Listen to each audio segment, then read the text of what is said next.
Hello there, my Twilight Travelers. Tonight, we step into a story where waiting ends and forever begins, where silence speaks louder than words, where the impossible becomes flesh and blood,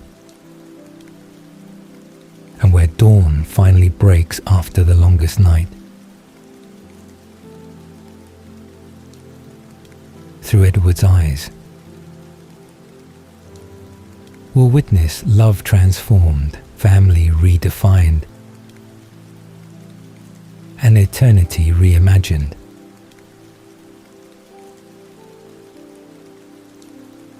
I'm trying my best to make these videos with my whole heart,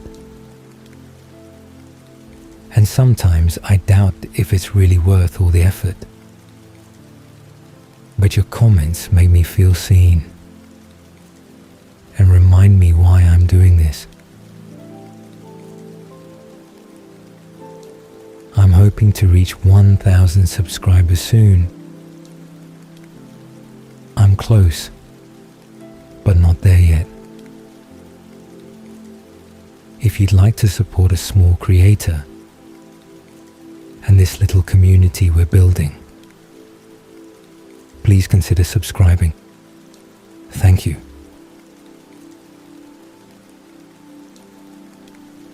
So, close your eyes.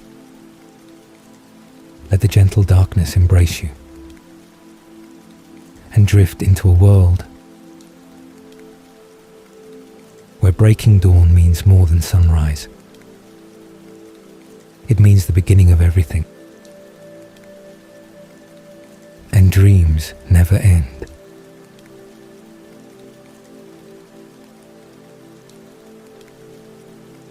Edward Cullen had existed for 109 years, 17 of them human, 92 of them frozen in the amber of vampirism. And in all that time, he had never imagined waking on his wedding day. The concept itself seemed absurd. A creature like him participating in the most human of rituals, promising forever to someone who until recently had been mortal and fragile, and everything he should have stayed away from. But here he was, in the pre-dawn darkness of August 13th, 2011, sitting in his room while the house buzzed with activity around him, listening to his family's thoughts as they prepared for the ceremony that would bind him to Bella Swan. In the eyes of humans and immortals alike, he hadn't slept, of course. Vampires didn't sleep. But he'd spent the night in Bella's room, as had become his custom, watching her sleep for what he told himself was the last time she would be merely Bella Swan. Tomorrow, she would be Bella Cullen. And soon after, if everything went according to plan, she would be something else entirely. Vampire, immortal, forever frozen in time beside him. The thought brought simultaneous joy and crushing guilt, the two emotions so intertwined after months of engagement that Edward could no longer fully separate them. He loved her desperately, wanted her beside him for eternity, couldn't imagine existence without her. But he was also taking her humanity, stealing her future, damning her to the same existence that had brought him so much emptiness before she'd walked into his biology class and changed everything. Alice's thoughts broke through his reverie, bright and bubbling with excitement. She was downstairs arranging flowers, her precognitive visions showing her exactly how each bouquet would look in 2 hours when guests began arriving. Edward heard her mental catalogue of details, the obsessive perfectionism that characterized his smallest sister when she set her mind to creating something beautiful. Jasper was with her, his empathic gift carefully modulated to project calm throughout the house, smoothing the emotional turbulence that naturally accompanied a wedding. Edward felt his brother's influence even from upstairs, the subtle pressure that made anxiety manageable, that kept excitement from tipping into hysteria.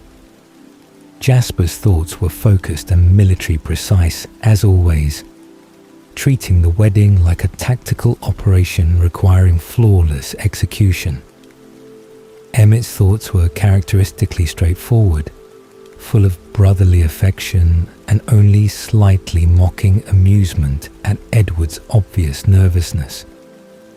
Edward heard him thinking about the bachelor party they'd never had, the ribald jokes he'd refrained from making out of deference to Edward's preference for privacy.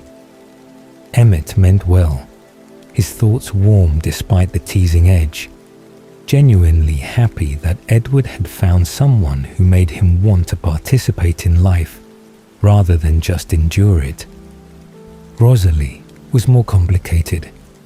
Her thoughts this morning were carefully controlled, focused on her own appearance and role in the ceremony, but Edward caught the underlying currents. Resentment that Bella was choosing to throw away the humanity Rosalie mourned losing. Grudging acceptance that Edward loved Bella enough to marry her.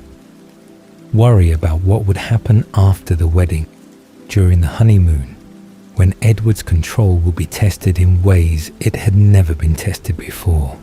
That last concern echoed Edward's own fears.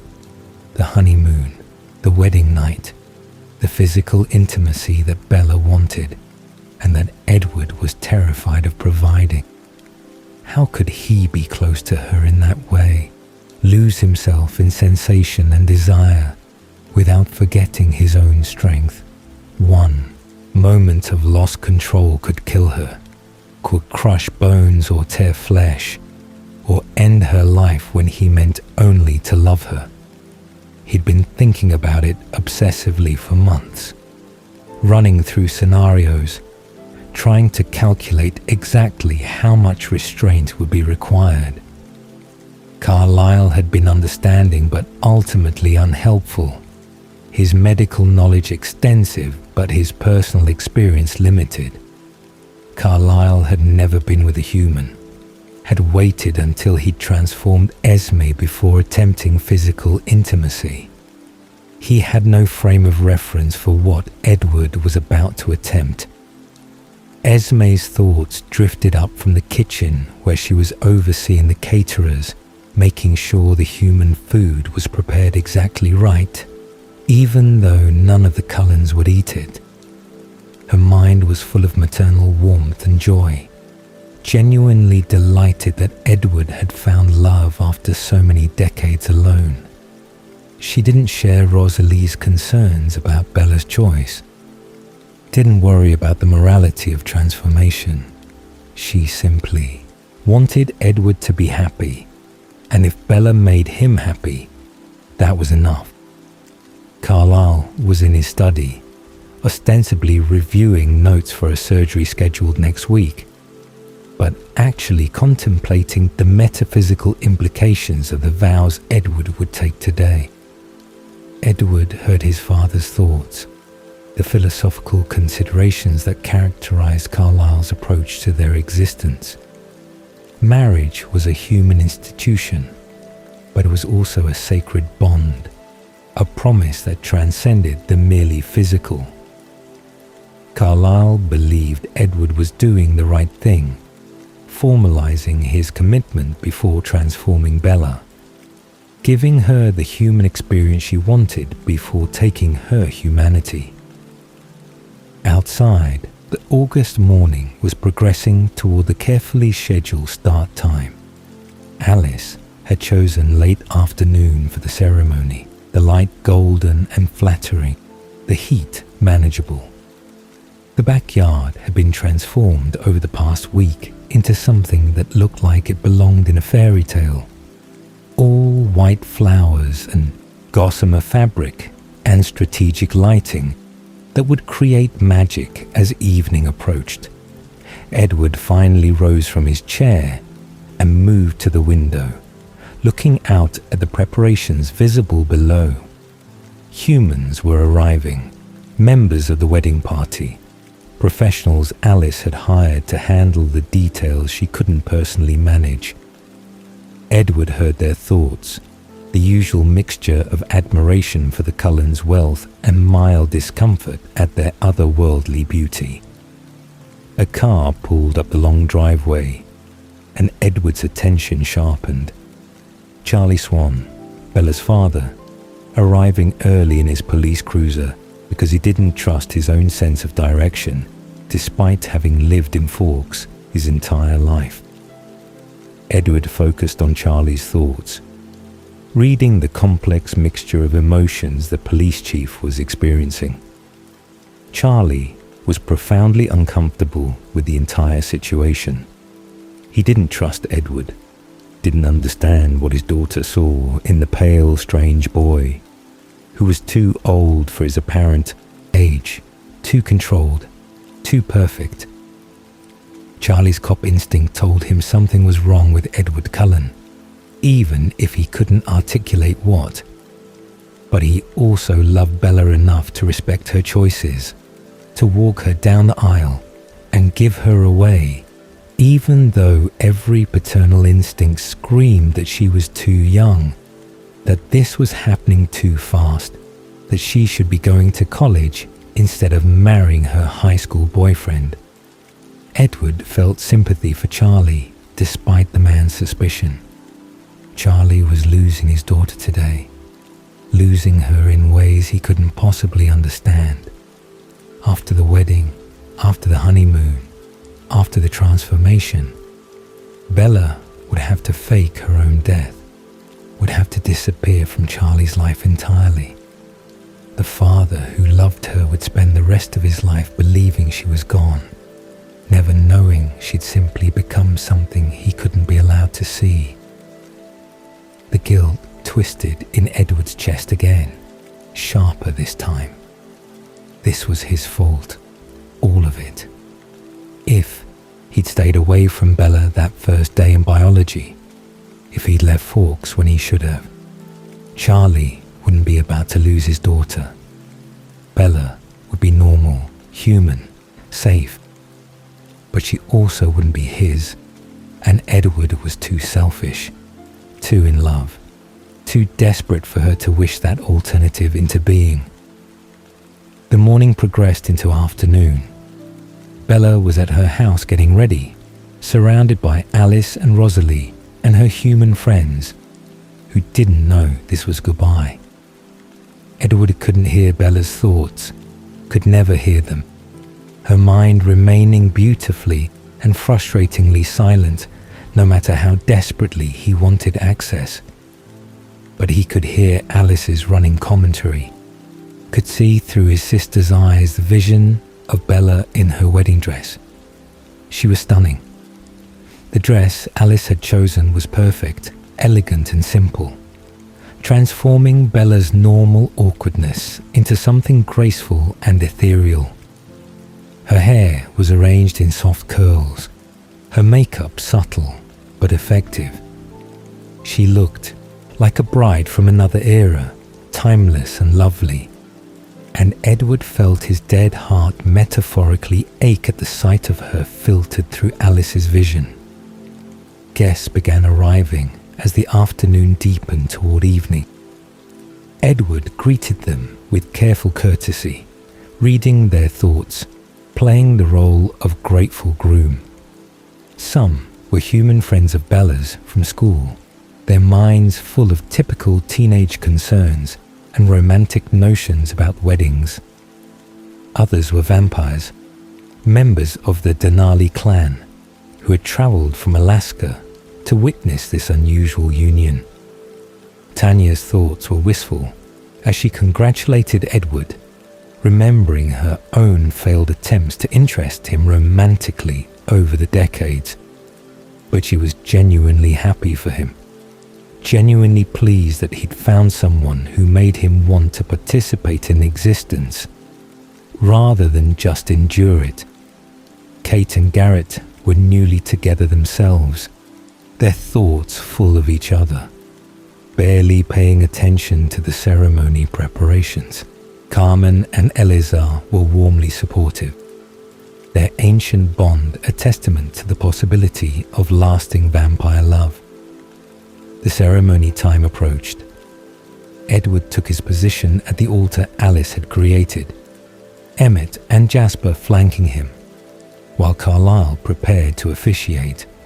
The guests settled into their seats, human and vampire carefully separated, the immortals controlling their breathing around so much human blood, the humans oblivious to the predators sitting among them. Music began, the string quartet Alice had hired playing something classical and appropriate. The wedding party processed down the aisle, bridesmaids in their carefully chosen dresses, and then everyone stood, turned toward the house, waiting for the bride. And there she was, Bella on Charlie's arm, walking carefully in heels she wasn't accustomed to wearing, her eyes finding Edward's across the distance and locking there. Edward heard Charlie's thoughts, the bittersweet mixture of pride and loss, the father's recognition that his little girl was truly leaving him now. But Edward barely registered Charlie's internal monologue because all his attention was consumed by Bella. Her scent reached him even across the lawn, sweet and floral and intoxicating as always, but manageable now after months of constant exposure. Her heartbeat was rapid, thundering in her chest, audible to Edward's sensitive hearing even over the music. She was nervous and excited and beautiful and his.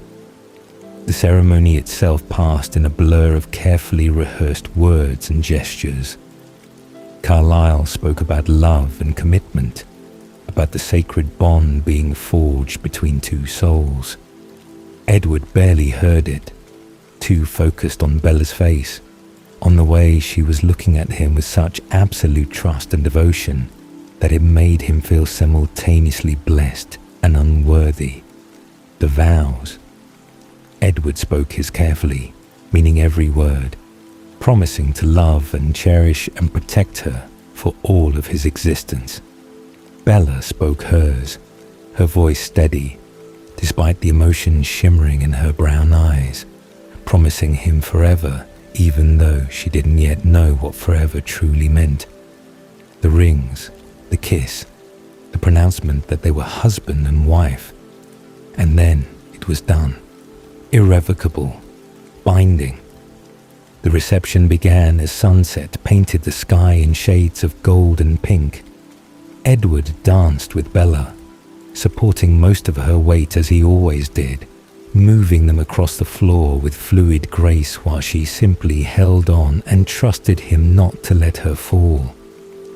He could hear the guests' thoughts, the admiration and envy and romantic sighs from the humans, the more complex reactions from the vampires who understood what this marriage represented. Then the atmosphere shifted.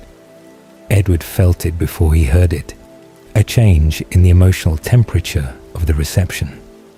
Jacob Black had arrived, the Quileute werewolf whose thoughts Edward could only hear when Jacob was in human form, whose presence represented everything complicated about Bella's past. Jacob's mind was full of pain and fury barely contained beneath forced civility. He'd come to the wedding despite knowing it would torture him, had come because Bella had invited him and he couldn't stay away.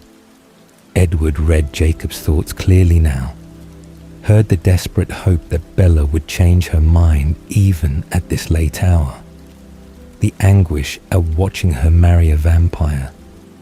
The fear about what would happen after the wedding when Edward and Bella were alone. Bella left Edward's side to talk to Jacob, and Edward let her go, despite every possessive instinct screaming at him to keep her close. He listened to their conversation through Jacob's thoughts, heard the werewolf's concern about the honeymoon, about Edward hurting Bella, about the transformation that would follow. The conversation deteriorated rapidly. Jacob's control snapped when Bella implied she would wait until after the wedding night to be transformed, when he understood that she planned to be intimate with Edward while still human.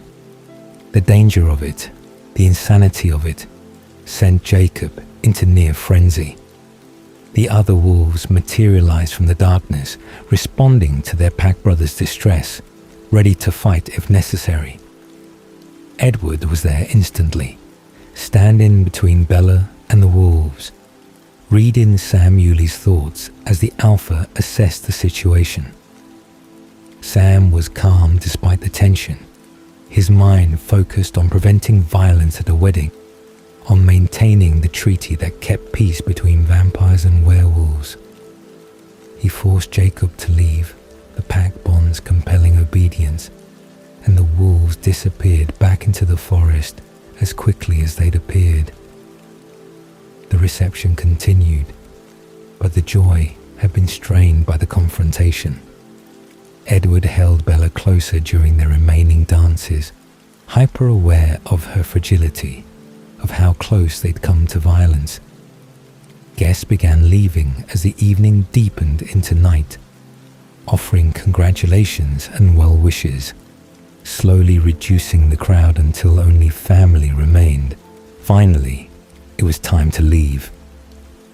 Edward guided Bella to his car, decorated by Emmett with tin cans and streamers in a display of traditional wedding kitsch that made Edward roll his eyes even as he appreciated his brother's humor. They drove away from the house, away from Forks, beginning the journey that would take them to the airport, to the flight to South America, to the island where they would be completely alone. Bella fell asleep in the car, exhausted from the emotional intensity of the day. Edward drove in silence, listening to her breathing, contemplating what came next. The honeymoon, the wedding night, the test of control that terrified him more than facing down James or the Volturi had ever done. He would not hurt her. He would rather destroy himself than harm one hair on her head. But desire was unpredictable, passion overwhelming, and Edward had never tested himself this way before. All he could do was try his absolute best, maintain every shred of control, and pray that his love for her was stronger than the monster that still lived beneath his skin. The car carried them toward the airport, toward South America, toward the island, and the beginning of their married life. Edward watched Bella sleep and made himself a promise. Whatever happened next, however difficult the honeymoon proved to be, he would keep her safe, even if that meant protecting her from himself. The island emerged from the ocean like something from a dream, all white sand and dense jungle vegetation, surrounded by water so blue it seemed artificial.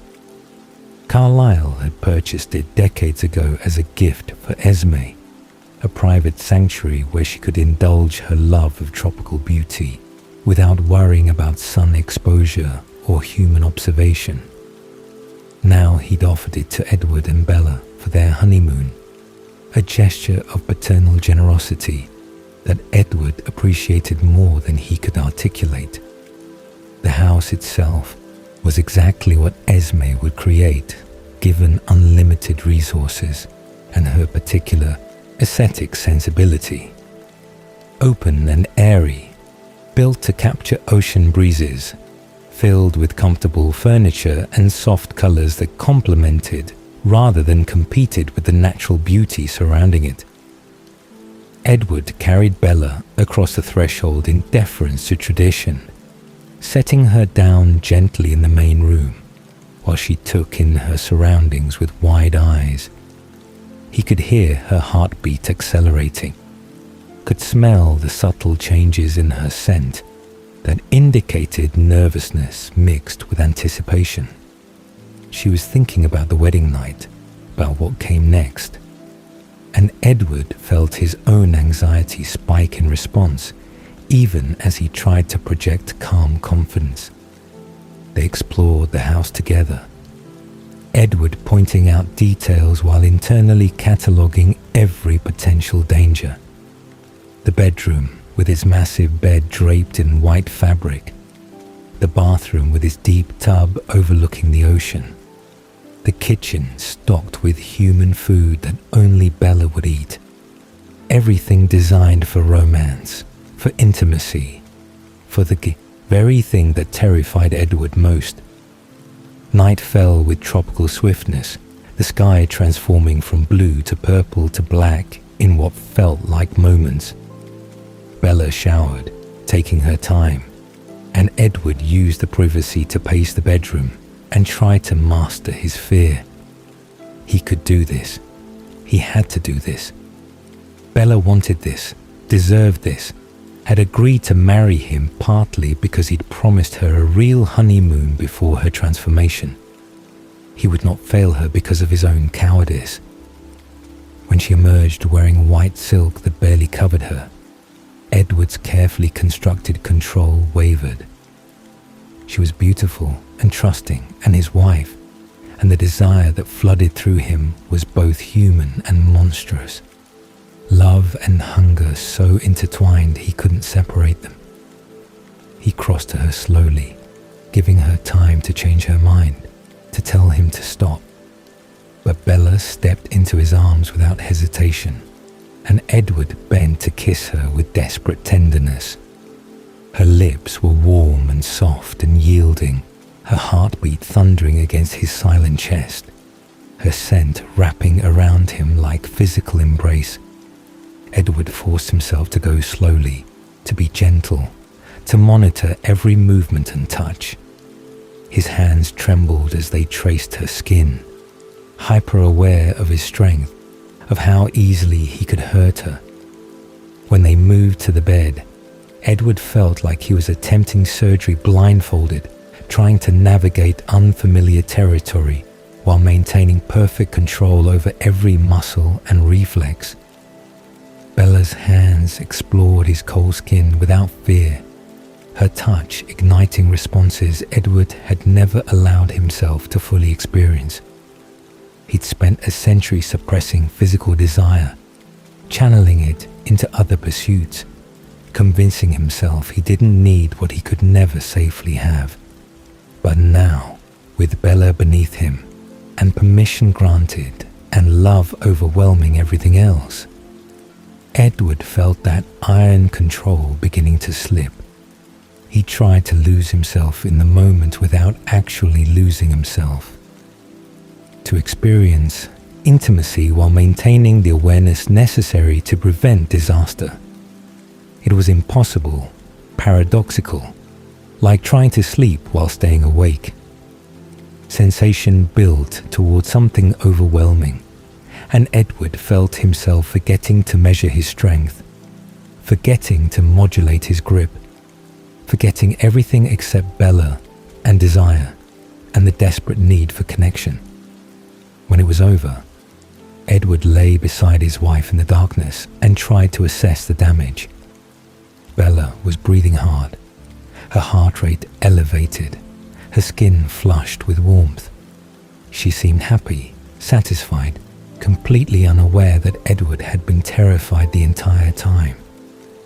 He pulled her close with excessive gentleness, kissing her forehead, listening to her heartbeat slow as exhaustion claimed her. She fell asleep quickly, her body demanding rest after the intensity of experience. Edward remained awake, of course, watching her in the moonlight, filtering through the windows. He studied her peaceful face, looking for signs of distress, for any indication that he'd hurt her beyond what was natural and expected. Then he saw them.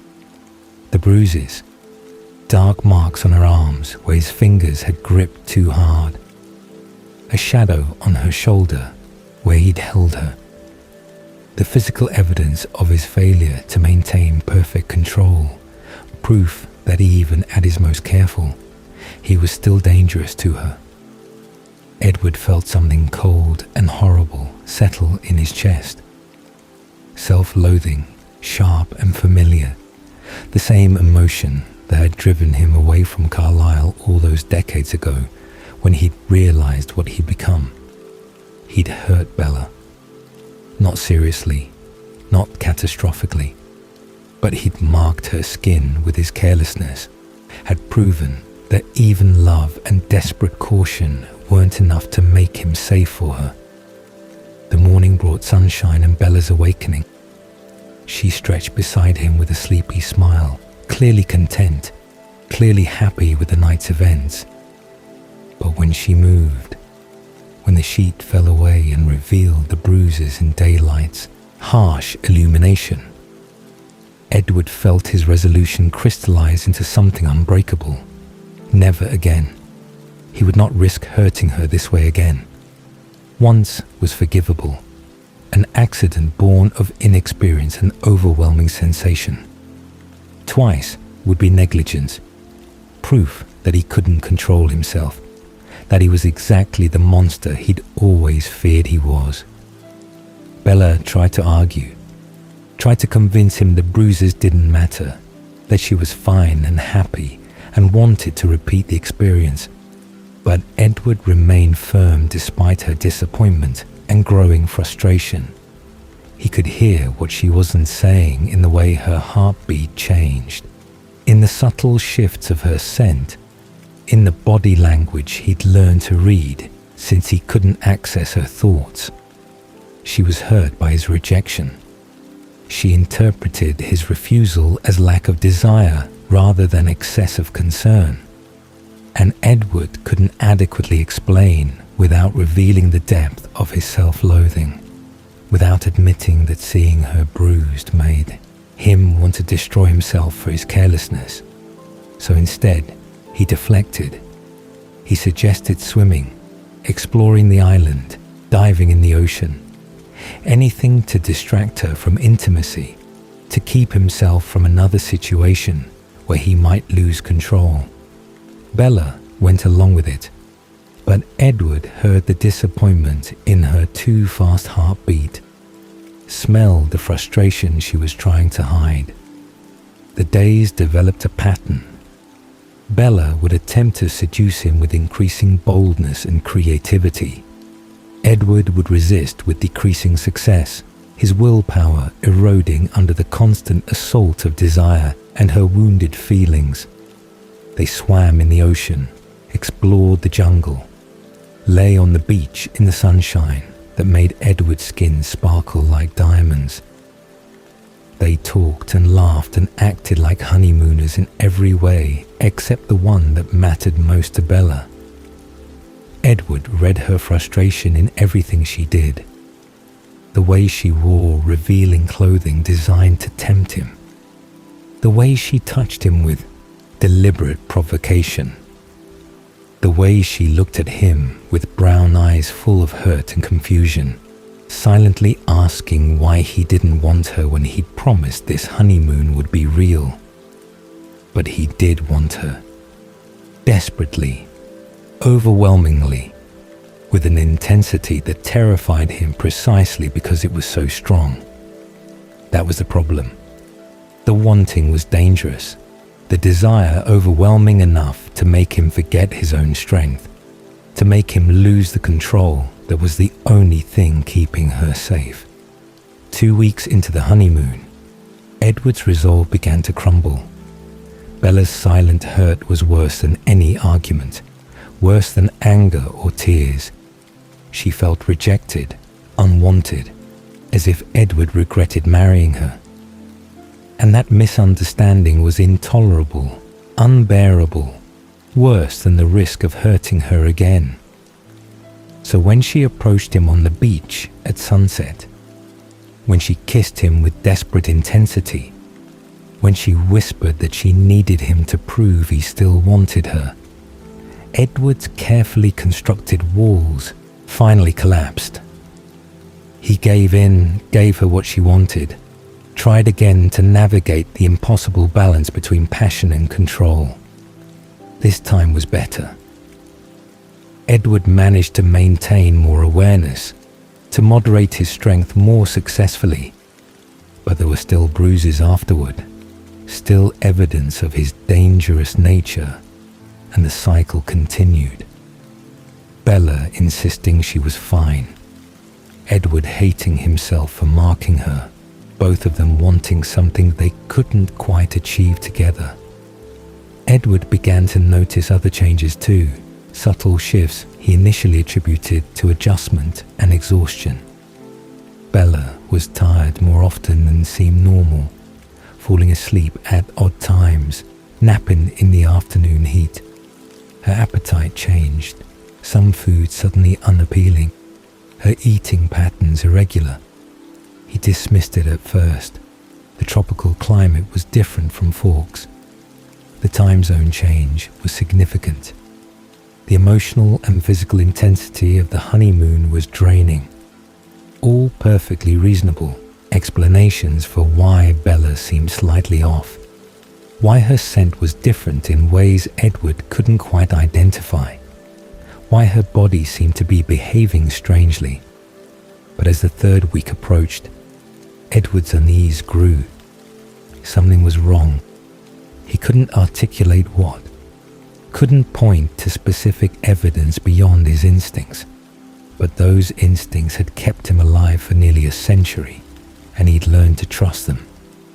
Bella was changing in ways that weren't normal, wasn't recovering from the honeymoon's demands the way she should. She was also becoming more insistent about intimacy, almost desperately so, as if she sensed time running out. Edward gave in more often than he should, unable to deny her when she looked at him with such need, when she made him feel wanted despite being a monster. Each time he promised himself he'd be more careful, more controlled, more successful at not hurting her. Each time he failed in small ways, leaving new bruises, new evidence of his dangerous nature. One morning near the end of their third week, Edward woke to find Bella in the bathroom being violently ill. He was beside her instantly, holding her hair back, supporting her trembling body, feeling alarm spike through him. Food poisoning, he thought initially. Something she'd eaten disagreeing with her system, the tropical cuisine too different from what she was accustomed to. But when it happened again the next morning, and the morning after that, Edward's concern deepened into something approaching panic. This wasn't food poisoning. This was something else, something he didn't understand, something that made Bella's scent change in ways that were simultaneously familiar and utterly foreign. He called Carlyle finally, unable to keep his worry contained any longer.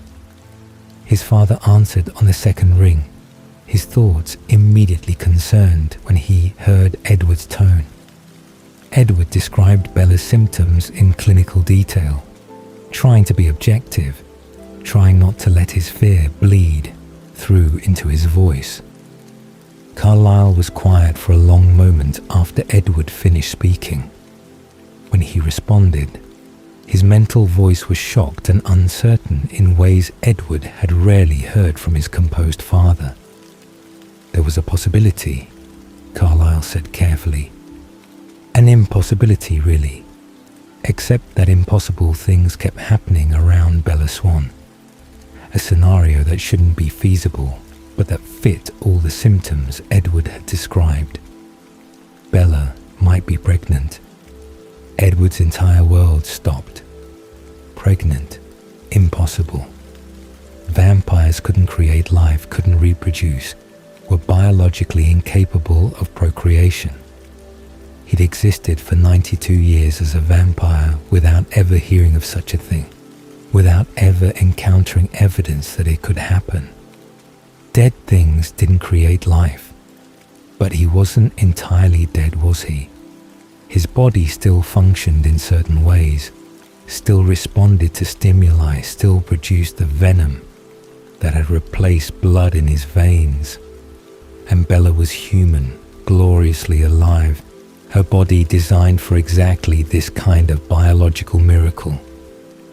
What if the impossible had happened? What if their intimacy had created something that shouldn't exist? Edward felt cold horror wash through him, colder than his vampire body had any right to feel.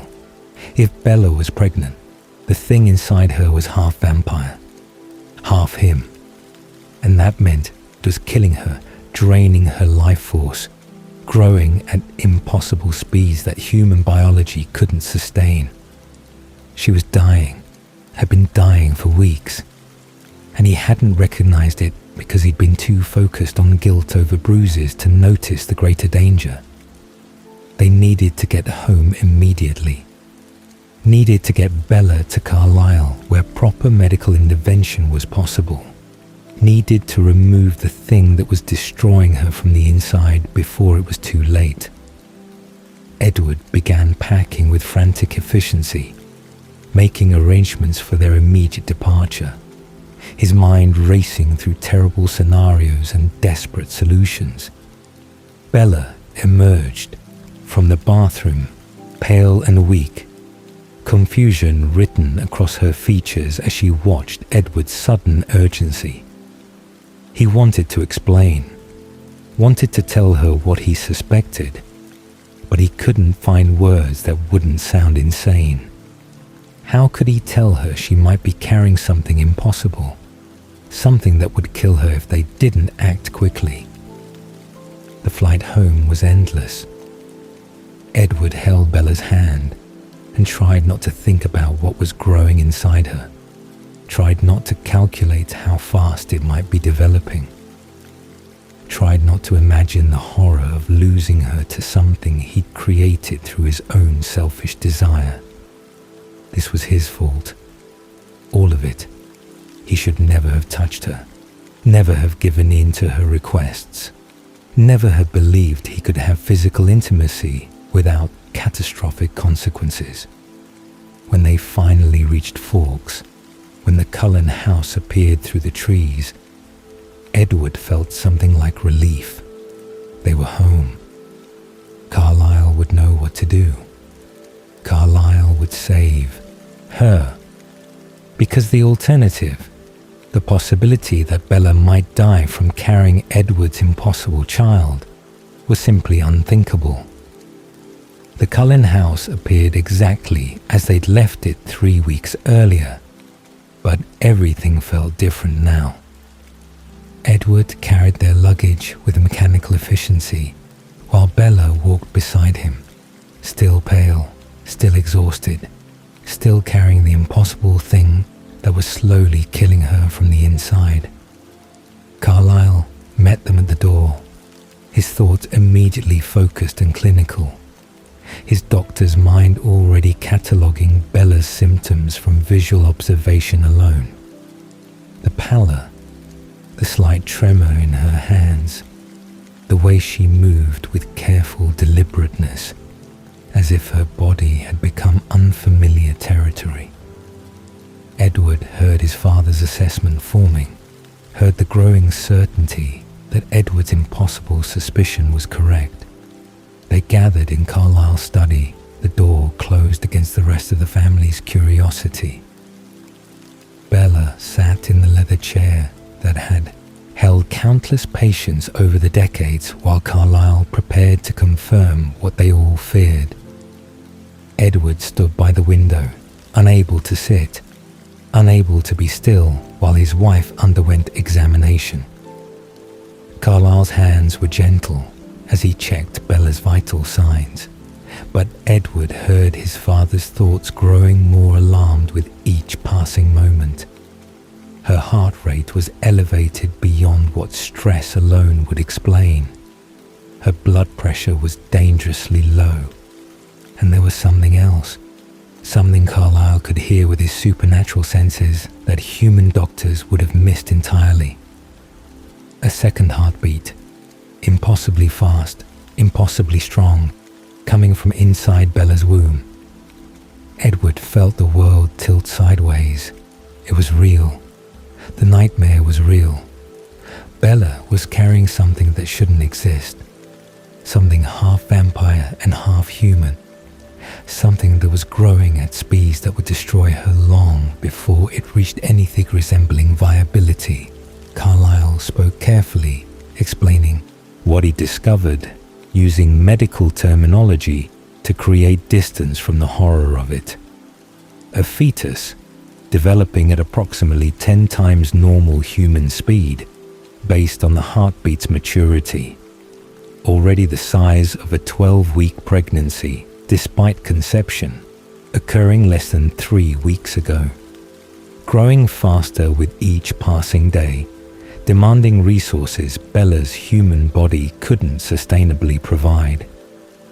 Edward heard Bella's heartbeat spike with shock, heard her breathing change as she processed what Carlyle was saying. But beneath the shock, Edward detected something else in her scent, something that made his own horror deepen. She wasn't immediately rejecting the pregnancy. Part of her was already thinking of it as a baby, already considering keeping it. No, absolutely not. Edward couldn't allow that line of thinking to take root. The thing inside her wasn't a baby, wasn't a miracle, wasn't anything except a death sentence. It needed to be removed immediately before it grew any larger, before it did any more damage to Bella's already compromised system. He said as much, his voice harder than he'd intended, sharp with desperate fear.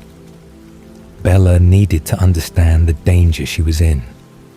This wasn't about choice or maternal instinct or any of the normal considerations that accompanied pregnancy. This was about survival, about removing a parasitic growth before it killed her. Bella's face paled further at his words, hurt flashing across her features. But Edward couldn't soften his position, couldn't offer comfort when her life was at stake.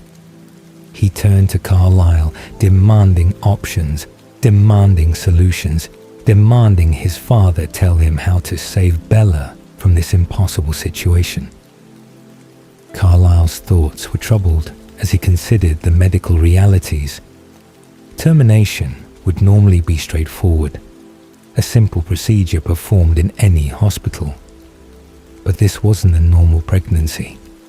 The fetus had vampire characteristics, which meant it might be more durable than human tissue, harder to destroy. They would need to be certain the procedure was complete, that no remnant remained to continue growing. Edward barely heard the technical details. All he cared about was that it could be done, that Bella could be saved, that this nightmare could end before it progressed any further. They would do the procedure here in Carlyle's home medical facility as soon as possible. Today, if feasible, tomorrow at the latest. Every hour they delayed was another hour the thing had to grow, to take more from Bella, to bring her closer to death. But when Edward looked at his wife, expecting to see relief or agreement, he saw something that made his blood run cold despite the impossibility of it. Bella's hand had moved to her still flat stomach, protective and deliberate. Her brown eyes held a determination he recognized, the same stubborn resolve she'd shown when insisting on transformation, when walking into James's trap to save her mother.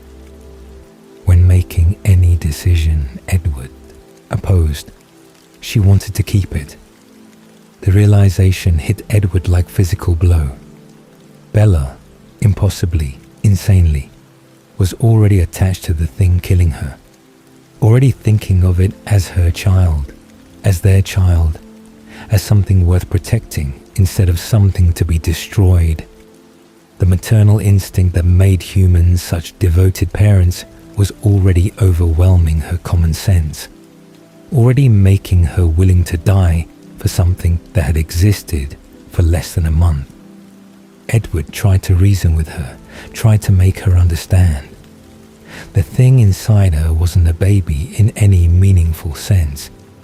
It was a hybrid monstrosity, something that had never existed before, something that might not even be capable of independent life.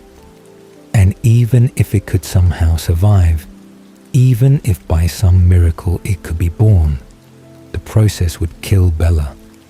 Her human body couldn't withstand vampire birth, couldn't deliver something with vampire strength and durability without being destroyed in the process. Bella listened to his arguments with that infuriating patience she sometimes displayed when she'd already made up her mind and was simply waiting for him to finish talking. Then she spoke, her voice quiet but absolutely firm.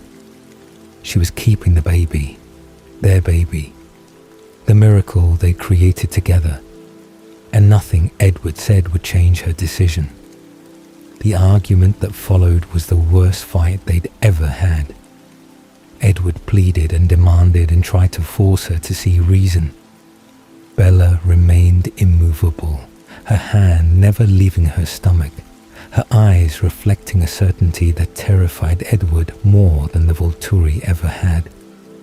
Carlyle attempted to mediate, to present medical facts without emotional colouring, but his words had no impact on Bella's resolve. Finally, desperate and furious, Edward did something he'd never done before. He tried to give her an order, tried to use the authority of being her husband to override her autonomy. She was his wife now, under his protection, and he would not allow her to make a decision that would end in her death. Bella's response was immediate and absolute. She would make her own choices about her own body. Edward's fear didn't give him the right to control her, and his status as her husband didn't grant him authority over her medical decisions. This was her pregnancy, her risk, her choice, and she chose life for their child, whatever the cost to herself. Edward left the study before he said something unforgivable, before his fury and terror overwhelmed the love that normally governed his interactions with Bella. He needed space, needed to think, needed to find some way to save his wife from herself, since she clearly wouldn't cooperate in her own rescue. The rest of the family had gathered in the living room, their thoughts full of concern and confusion. They'd heard the argument, heard enough to understand the basic situation, and reactions varied dramatically. Emmett was shocked, his straightforward mind unable to process the impossibility of vampire-human reproduction. Jasper was wary, his gift detecting the emotional chaos radiating from both Edward and Bella. Alice was strangely blank, her visions dark, unable to see anything involving Bella's future. And Rosalie's thoughts were fierce and protective in ways Edward had never heard from her before. She was thinking about the baby, about the life growing inside Bella, about the miracle of creation that she herself would never experience. Edward heard her resolution forming, heard her deciding to side with Bella against the rest of the family to protect the pregnancy regardless of the cost. Edward's fury found a new target. He rounded on Rosalie, reading her thoughts, understanding her intentions before she could voice them. She had no right to encourage Bella's suicidal decision, no right to project her own reproductive regrets onto this situation, no right to value a potential life over the actual life of someone who was already here, already loved, already irreplaceable. Rosalie met his anger with cold determination. This wasn't about her own losses, though they certainly informed her perspective. This was about respecting Bella's choice, about defending her right to decide what happened to her own body, about protecting something precious and rare from those who wanted to destroy it out of fear. The family fractured along unexpected lines. Rosalie immediately appointed herself Bella's bodyguard, making it clear she would physically prevent any attempt to terminate the pregnancy. Edward heard her thoughts, heard her planning how to protect Bella from him, from Carlisle, from anyone who tried to override her decision. It was betrayal, Edward thought furiously. His own sister choosing a parasitic hybrid over him, over Bella's survival, over basic common sense. Carlisle tried to maintain neutrality, to present medical facts without advocating for either position. But Edward heard his father's underlying thoughts, heard Carlisle's growing fascination with the medical impossibility occurring in his home. Part of Carlisle wanted to study the pregnancy, to understand how it was possible, to observe something no vampire had ever witnessed before. The scientist in him was intrigued, despite the doctor's concern. Esme was torn, her maternal instincts pulling her toward protecting the baby, while her love for Edward made her ache at his anguish. Emmett was uncomfortable, wanting to support Edward, but also uncomfortable with the idea of forcing medical procedures on unwilling patients. Jasper kept his distance, overwhelmed by the emotional turbulence, using his gift to prevent the situation from escalating into physical violence.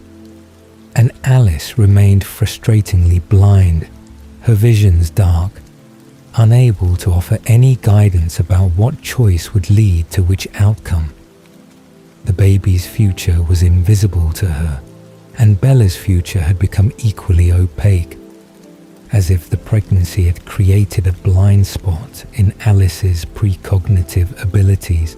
Edward spent the night hunting, running through the forest at top speed, trying to exhaust himself enough to think clearly. But no amount of physical exertion could quiet his mind, could ease the terror eating at him from the inside. Bella was going to die. She was going to die giving birth to something that might not even survive, might not even be capable of independent existence. And there was nothing he could do to stop it, because she wouldn't let him save her. When he returned to the house at dawn, he found Rosalie sitting outside Bella's door like a guard dog, her thoughts making it clear she wouldn't let Edward enter unless Bella explicitly invited him. Edward read the determination in his sister's mind, understood she was completely serious about physically fighting him if necessary to protect Bella's choice. Bella was awake inside the room, her heartbeat steady, the second impossibly fast heartbeat audible beneath hers. Edward stood in the hallway listening to the dual rhythm, to the proof that something was growing inside his wife, something that would kill her if allowed to continue. And he felt more helpless than he'd ever felt in his long existence, more powerless than when he'd been dying of influenza, more desperate than when James had been hunting Bella, because the enemy this time wasn't something he could fight. It was Bella's own choice, her own stubborn determination to protect something she loved even at the cost of her own life. And Edward had no idea how to save someone from themselves. The days that followed established a new and terrible routine. Edward maintained constant vigil over Bella, watching her body deteriorate with horrifying speed while feeling utterly powerless to stop it. She'd moved into one of the downstairs bedrooms to avoid stairs, her strength already too depleted to safely navigate them multiple times daily. Rosalie remained her constant guardian, sitting outside the door during the night, accompanying her during the day, ready to physically prevent any intervention Edward might attempt.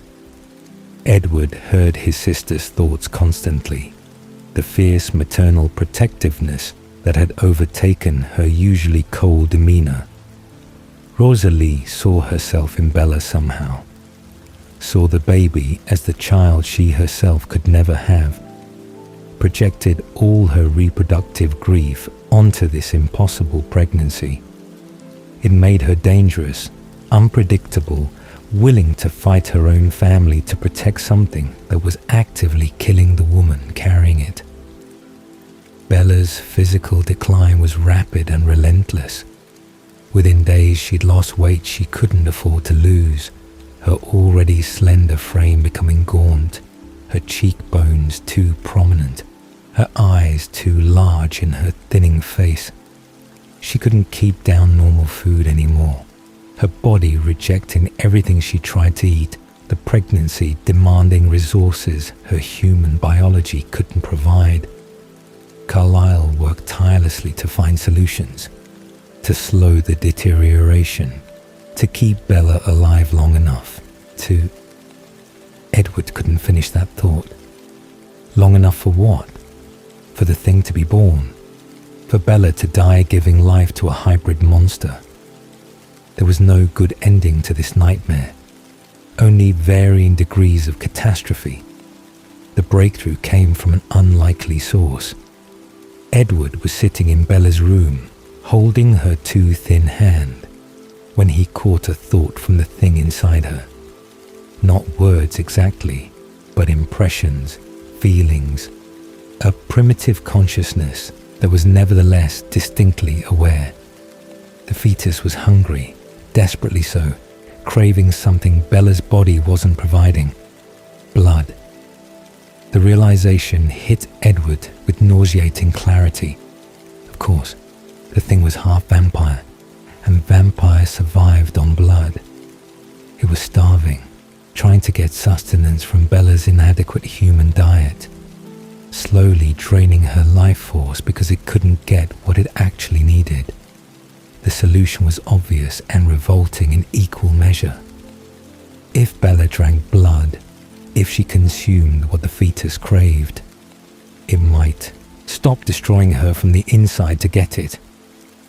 Edward presented the theory to Carlyle with clinical detachment, trying not to think about what he was suggesting. His wife, his human wife, drinking blood like a vampire. The wrongness of it, the horror of it, was almost overwhelming. But if it kept her alive, if it slowed the deterioration, then wrongness didn't matter. Bella's reaction was predictably visceral. The smell of blood, even cold and in a cup, made her gag. Her human instincts revolted at the idea of consuming something so fundamentally wrong. But desperation and maternal devotion proved stronger than disgust.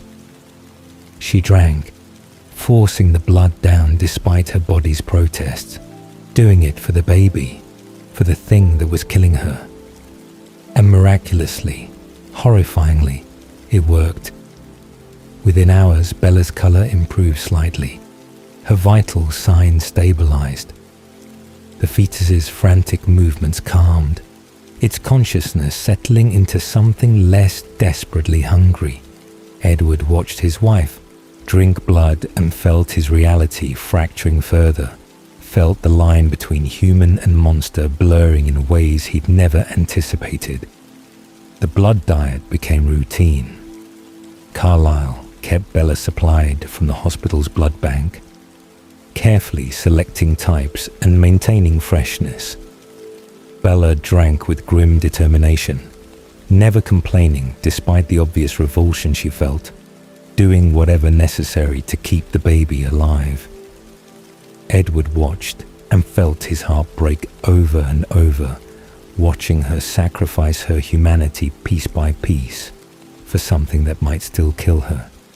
Jacob Black appeared on the 5th day of Bella's blood diet, the werewolf's arrival announced by his thoughts breaking into Edward's awareness as he approached the house. Jacob had heard somehow, through the reservation's mysterious communication networks, that Bella was back from her honeymoon and that something was terribly wrong. Edward heard his concern, his residual love for Bella, his determination to see her despite the treaty complications.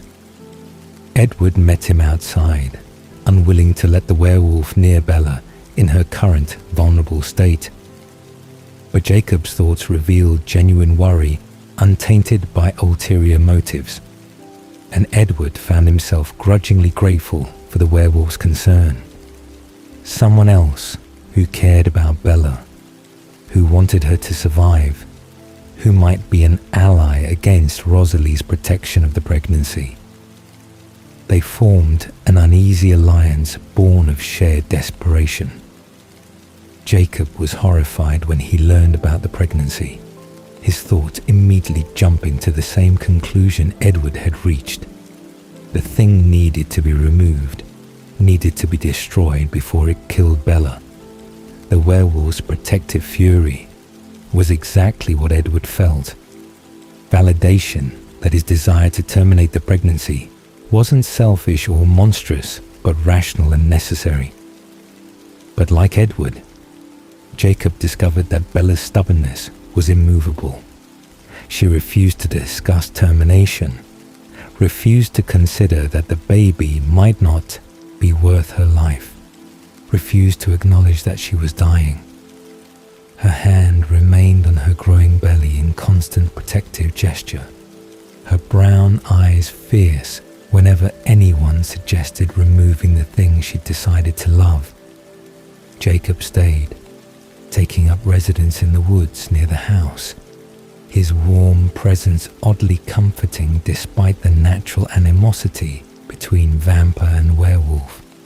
Edward found himself reading Jacob's thoughts frequently, finding solidarity in their shared fear for Bella, their shared helplessness in the face of her determination. The werewolf's mind was simpler than vampire consciousness, more direct, but his love for Bella was genuine and deep, and Edward couldn't resent him for it. The baby grew with terrifying speed. Bella's stomach swelled visibly day by day, her skin stretching over the impossible growth, her body struggling to accommodate something developing far faster than human biology anticipated. Edward could hear the fetus now, hear its thoughts becoming more complex and organized, developing from primitive awareness into something approaching actual consciousness. It knew Bella, recognized her voice, her heartbeat, her presence. It responded to Edward's voice too, becoming calm when he spoke, active when he was near. The fetus loved them, Edward realized with dawning horror. It was aware enough to have feelings, to bond with its parents, to be something more than the parasitic monster Edward had been thinking of it as. The realization didn't change his fundamental position. The thing still needed to be removed, still needed to be destroyed before it killed Bella. But it complicated his feelings, made the necessary violence harder to contemplate. This wasn't just removing a dangerous growth anymore. This was killing something that was aware, that had feelings, that loved its mother. Bella's bones began breaking under the strain of carrying something with vampire strength.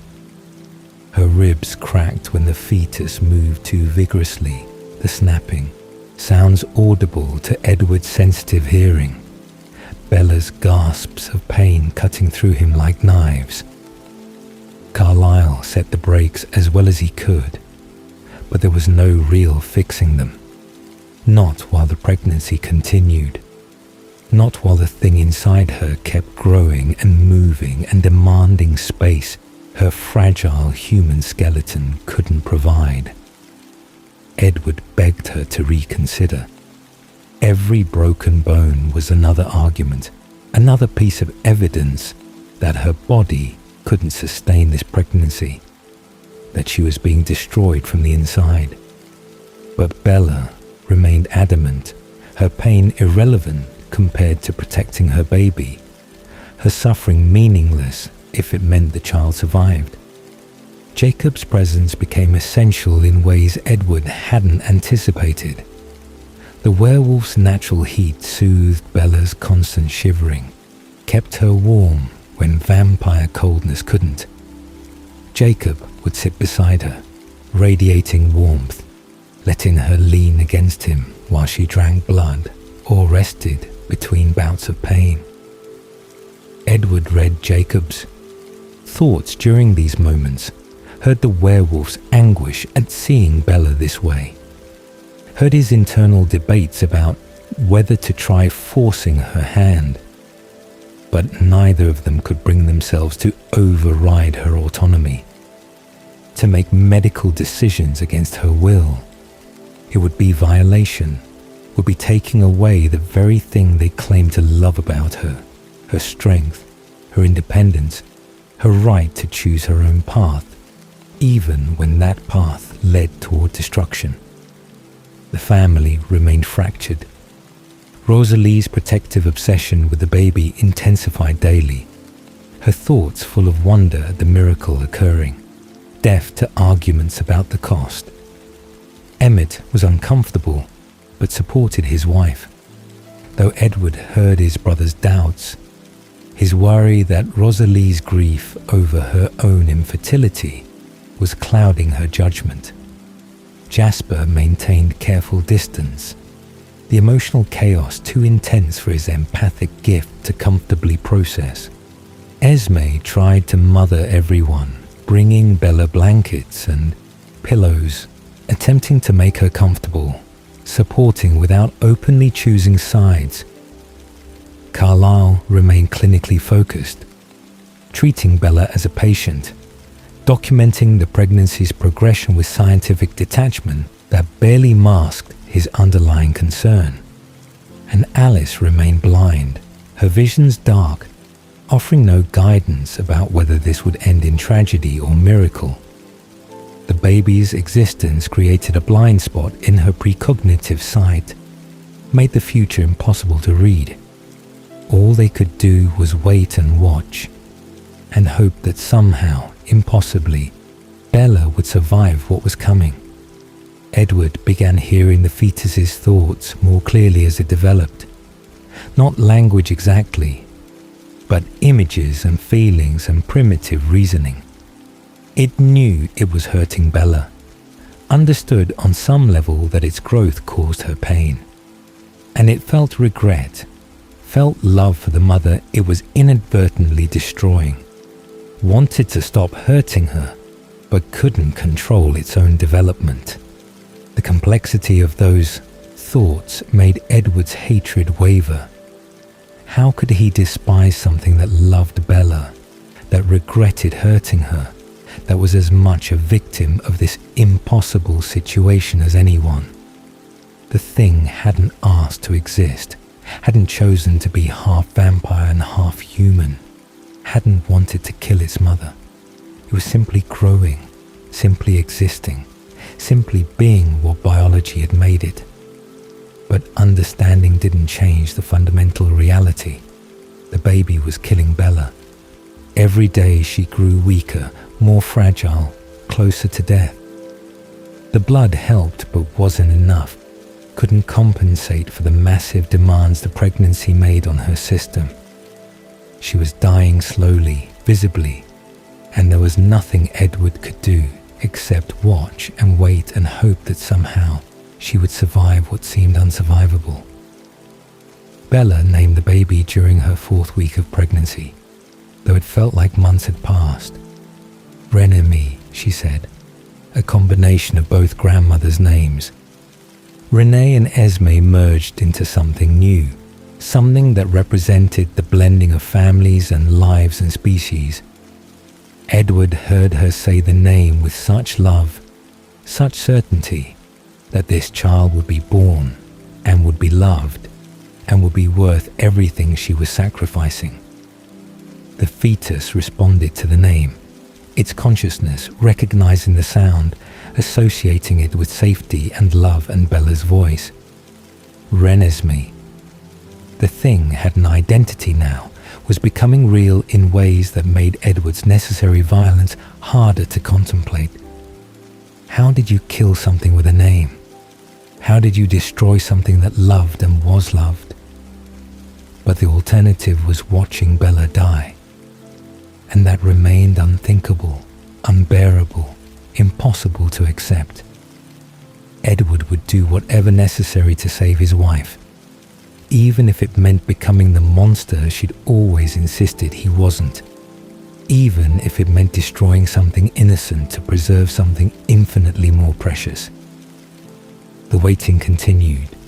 The vigil stretched on, and Bella grew weaker while Renesmee grew stronger, the countdown to birth approaching with terrifying inevitability. Edward had no plan, no solution, no way to save Bella from the choice she'd made. All he could do was stay close, hold her when she'd let him, and prepare himself for the moment when everything would change irrevocably. That moment was coming soon. Edward could feel it approaching like a storm on the horizon, inevitable and catastrophic. And when it arrived, when Bella finally went into labor, Edward would have seconds to decide between the woman he loved and the child she died to create. He had no idea which choice he'd make when the moment came. The catastrophe began with a sound Edward would never forget. The sharp crack of Bella's spine breaking, audible even over her scream, the vertebrae giving way under pressure no human skeleton was designed to withstand. Edward was across the room in less than a second, catching Bella as she collapsed, feeling the wrongness in her body, the way her back bent at an angle that made his vision narrow with horror. Renesmee was coming. Now. Not gently, not according to any timeline Carlyle had projected, but violently, catastrophically, the baby's vampire strength suddenly overwhelming Bella's already compromised body. Edward heard Renesmee's thoughts, panicked and confused, the fetus aware something was wrong, but unable to stop the process her own development had triggered. Carlyle was there instantly, his doctor's mind clicking into emergency mode, assessing damage and calculating interventions with clinical speed. Bella's spine was broken in 3 places. Internal bleeding was likely. The baby needed to be delivered immediately, or they would both die. And there was no time for proper surgical procedure, no time for anything except desperate action. Edward laid Bella on the table Carlyle had prepared weeks ago for exactly this scenario, the one none of them had truly believed would be necessary. Bella's heartbeat was erratic, her breathing shallow, her eyes glazed with shock and pain. She looked at Edward with absolute trust despite everything, despite the agony she was experiencing, despite knowing she was dying. Carlyle's hands moved with supernatural speed, preparing instruments. But Edward heard his father's thoughts and understood immediately. Scalpels wouldn't work fast enough. The amniotic sac was reinforced with vampire characteristics, tough and resistant to normal cutting. They needed something stronger, something capable of penetrating hybrid tissue. Edward's teeth. The realization was horrifying and obvious simultaneously. Edward would have to bite into his wife's stomach, would have to tear through her flesh with the same teeth he'd spent a century keeping away from human skin. would have to become the monster he'd always feared being. But the alternative was watching both Bella and Renesmee die, and that was simply impossible. He positioned himself over Bella, his hands trembling despite vampires being incapable of such physical responses, his mind full of prayers to a god he wasn't certain existed anymore. Then he bit down, his teeth penetrating skin and muscle and the reinforced sac beneath, trying to be surgical and precise when every instinct screamed at him to drink the blood that flooded his mouth. The taste was everything he'd feared and worse. Bella's blood, the blood he'd resisted for years, the blood that had called to him since that first day in biology, now coating his tongue and throat with intoxicating sweetness. Edward forced himself to focus, to cut rather than drink, to remember that this was Bella dying beneath him, and he needed to save her, not consume her. Renesmee emerged in a rush of blood and fluid, impossibly beautiful and impossibly aware. Edward's hands caught her automatically, his daughter, the thing he'd hated and feared, now a living, breathing reality in his arms. She was perfect, tiny and delicate, but with bronze hair matching his own, with eyes that were already aware and intelligent, with thoughts that immediately reached for his mind. "Daddy," those thoughts said, the first word Edward heard from his daughter's consciousness. Daddy, and love and recognition, an apology for hurting Mama. Renesmee knew him, had known him from inside Bella's womb, and loved him with the fierce, uncomplicated devotion of newborns everywhere. But Edward couldn't focus on wonder or love or the miracle in his arms because Bella was dying. Her heart was failing, her breathing stopping, the massive blood loss and trauma finally overwhelming her human body's capacity to survive. Edward handed Renesmee to Rosalie with desperate urgency, trusting his sister's obsessive protectiveness to keep the baby safe while he tried to save his wife. Rosalie took the baby with reverent joy, but the scent of blood immediately triggered her hunting instincts. Edward heard her control wavering, heard the monster rising in her consciousness, saw her eyes darken with bloodlust. She ran from the room before she could attack, carrying Renesmee away from the blood, away from the temptation, protecting the baby from her own dangerous nature. Jacob was suddenly there, pushing past Edward, his warm hands beginning chest compressions while Bella's heart stuttered and failed. The werewolf's thoughts were desperate and focused, trying to restart circulation, trying to force oxygenated blood to Bella's brain before permanent damage occurred. Edward felt grateful and resentful simultaneously. Grateful Jacob was helping, but resentful that the werewolf was touching Bella when Edward should be the one saving her.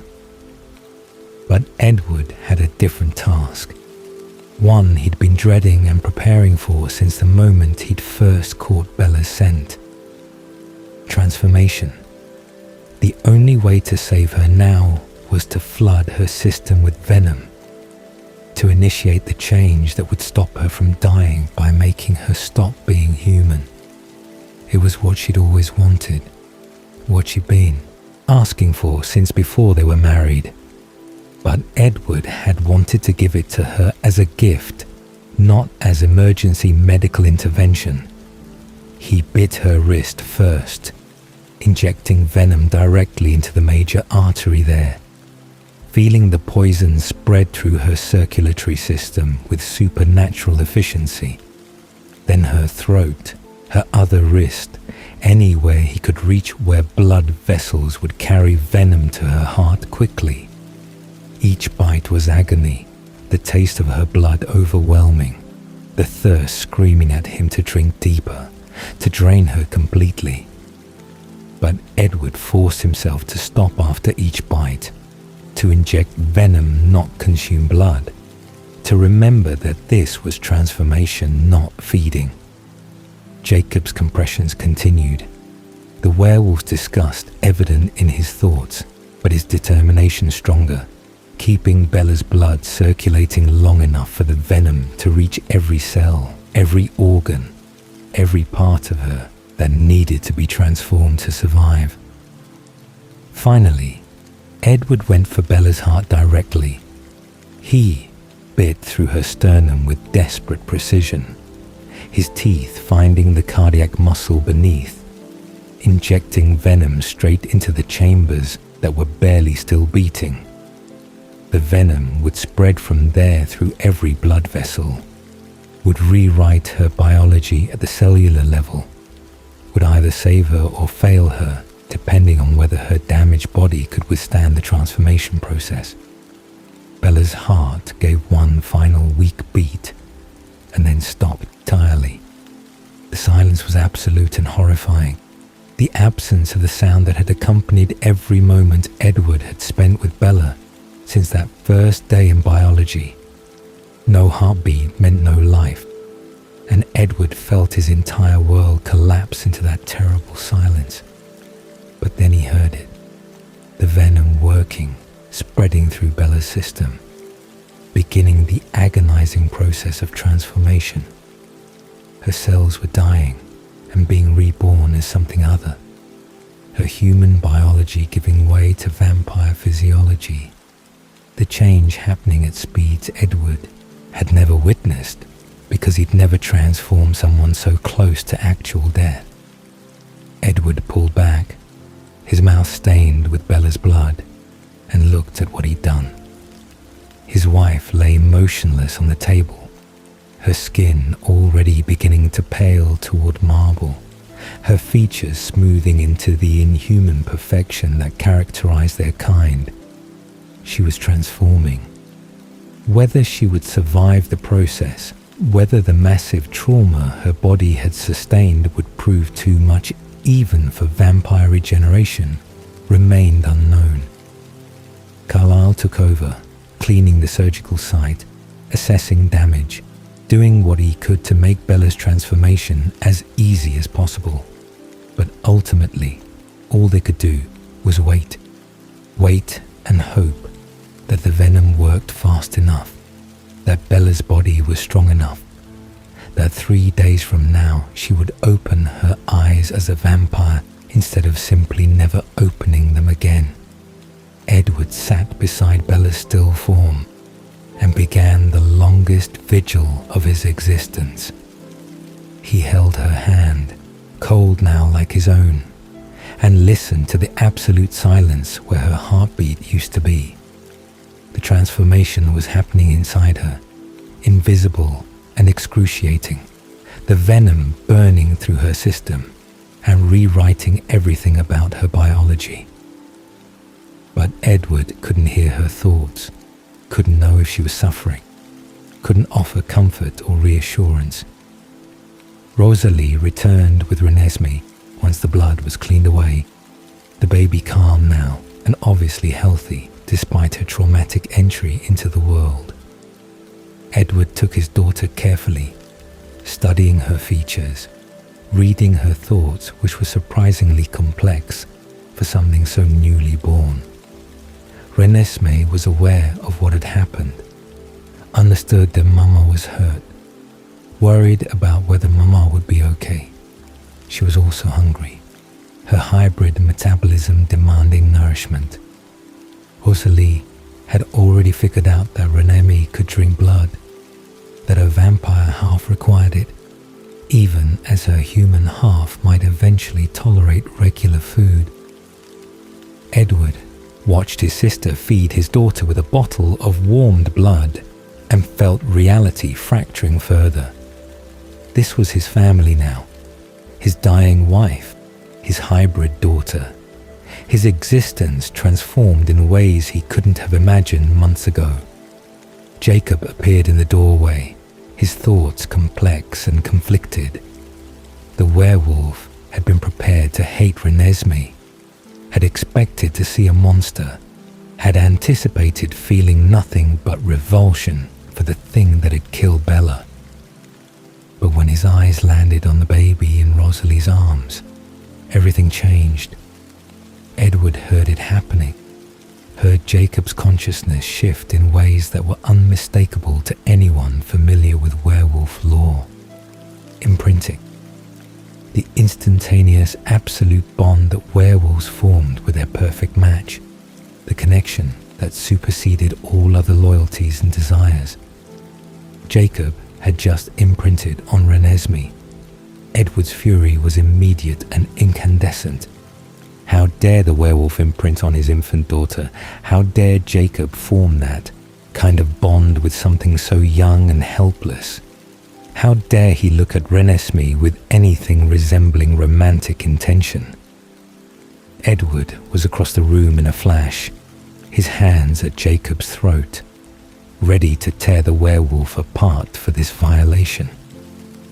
But Jacob's thoughts revealed the truth that Edward's rage was preventing him from understanding. Imprinting wasn't romantic, not with someone so young. It was protective, absolute devotion that would shape itself to whatever Renesmee needed at each stage of her life.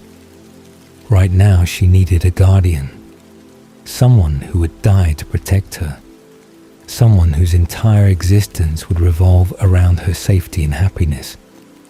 Jacob had become that someone involuntarily, his werewolf nature recognizing Renesmee as his purpose. Carlyle and Emmett pulled Edward away from Jacob before violence could progress further. Edward heard his family's thoughts, heard their arguments that Jacob's imprinting was actually beneficial, that having a werewolf devoted to protecting Renesmee was a gift, not a curse. But Edward couldn't process it rationally, couldn't move past the visceral wrongness of Jacob's connection to his daughter. The argument was interrupted by a sound from Bella, not quite a moan, not quite a scream, but a vocalization that suggested she was experiencing the burning of transformation. Edward was at her side immediately, his fury at Jacob forgotten in the face of Bella's suffering. He held her hand and wished desperately that he could hear her thoughts, could know what she was experiencing, could offer any comfort at all. The 3 days of transformation were torture for everyone. Edward never left Bella's side except when forced away by the demands of caring for Renesmee. His daughter needed blood and attention, and the basic care all infants required, though she developed at speeds that were alarming even for hybrid metabolism. Within hours of birth, she was alert and responsive in ways that shouldn't be possible. Within a day, she was demonstrating abilities that shouldn't manifest for months in human children. Renesmee could communicate through touch, Edward discovered. When her hand made contact with skin, she could project images and feelings directly into another person's mind. She showed Edward her own birth from her perspective, showed him Bella's love and sacrifice, showed him her own fear and confusion during the violent delivery. The gift was remarkable and slightly disturbing, her awareness far too sophisticated for something so newly born. Edward split his time between his dying wife and his growing daughter, feeling inadequate to both. Bella needed his presence, needed to know he was there even if she couldn't hear him, needed whatever comfort his voice and touch might provide during the burning. Renesmee needed her father, needed the care and attention all infants required, needed to bond with the parent who could actually interact with her while Bella transformed. The family adjusted to the eyes' new reality with varying degrees of success. Rosalie was obsessively devoted to Renesmee, her thoughts full of wonder and joy at finally having a baby to care for. Emmett supported his wife, while privately thinking the baby was weird but cute. Jasper kept his distance, the scent of hybrid blood bothering him more than normal blood did. Alice remained frustrated by her inability to see Renesmee's future, her vision still dark around anything involving the baby. Carlyle documented everything with scientific fascination, taking notes on Renesmee's development, monitoring Bella's transformation, recording information that might be useful if this impossible situation ever occurred again. Esme mothered everyone, making sure Edward ate, making sure Renesmee was comfortable, maintaining the household despite the chaos. And Jacob remained, his imprint making it impossible for him to leave, his entire existence now oriented around Renesmee's well-being. Edward gradually came to accept it, grudgingly recognizing that Jacob's devotion to his daughter was absolute and protective rather than predatory. The werewolf would die before letting anything harm Renesmee, and that certainty made him ally rather than threat. The third day arrived with agonizing slowness. Edward sat beside Bella, holding her hand, waiting for the moment when the transformation would complete and she would either wake as a vampire or simply never wake at all. Her body had healed from the massive trauma of birth, the vampire regeneration repairing broken bones and torn tissue with supernatural efficiency. But whether her consciousness had survived, whether Bella still existed inside the marble shell, remained unknown. Then her eyes opened, red and beautiful and aware, vampire eyes looking at the world for the first time. Edward felt relief so profound it was almost painful, felt joy overwhelm the fear that had characterized the past 3 days. Bella had survived. She'd made it through transformation, through birth, through everything that should have killed her. She was here, she was aware, she was his wife again, instead of a body he was vigil over. Her first word was his name. Edward, spoken in a voice that was similar to her human voice, but somehow more musical, more perfect, enhanced by vampire physiology. He pulled her into his arms carefully, still uncertain of her control, still worried despite knowing she was vampire now and much harder to hurt. Bella's transformation had changed her in ways Edward hadn't anticipated. She had perfect control immediately, something that should have been impossible for a newborn vampire. The thirst should have been overwhelming, the scent of human blood irresistible, her instincts demanding she hunt and feed. But Bella resisted with a strength Edward had never witnessed in a new vampire, a determination to meet her daughter apparently stronger than the burning need for blood. Renesmee was brought in carefully, Rosalie carrying her with protective reverence.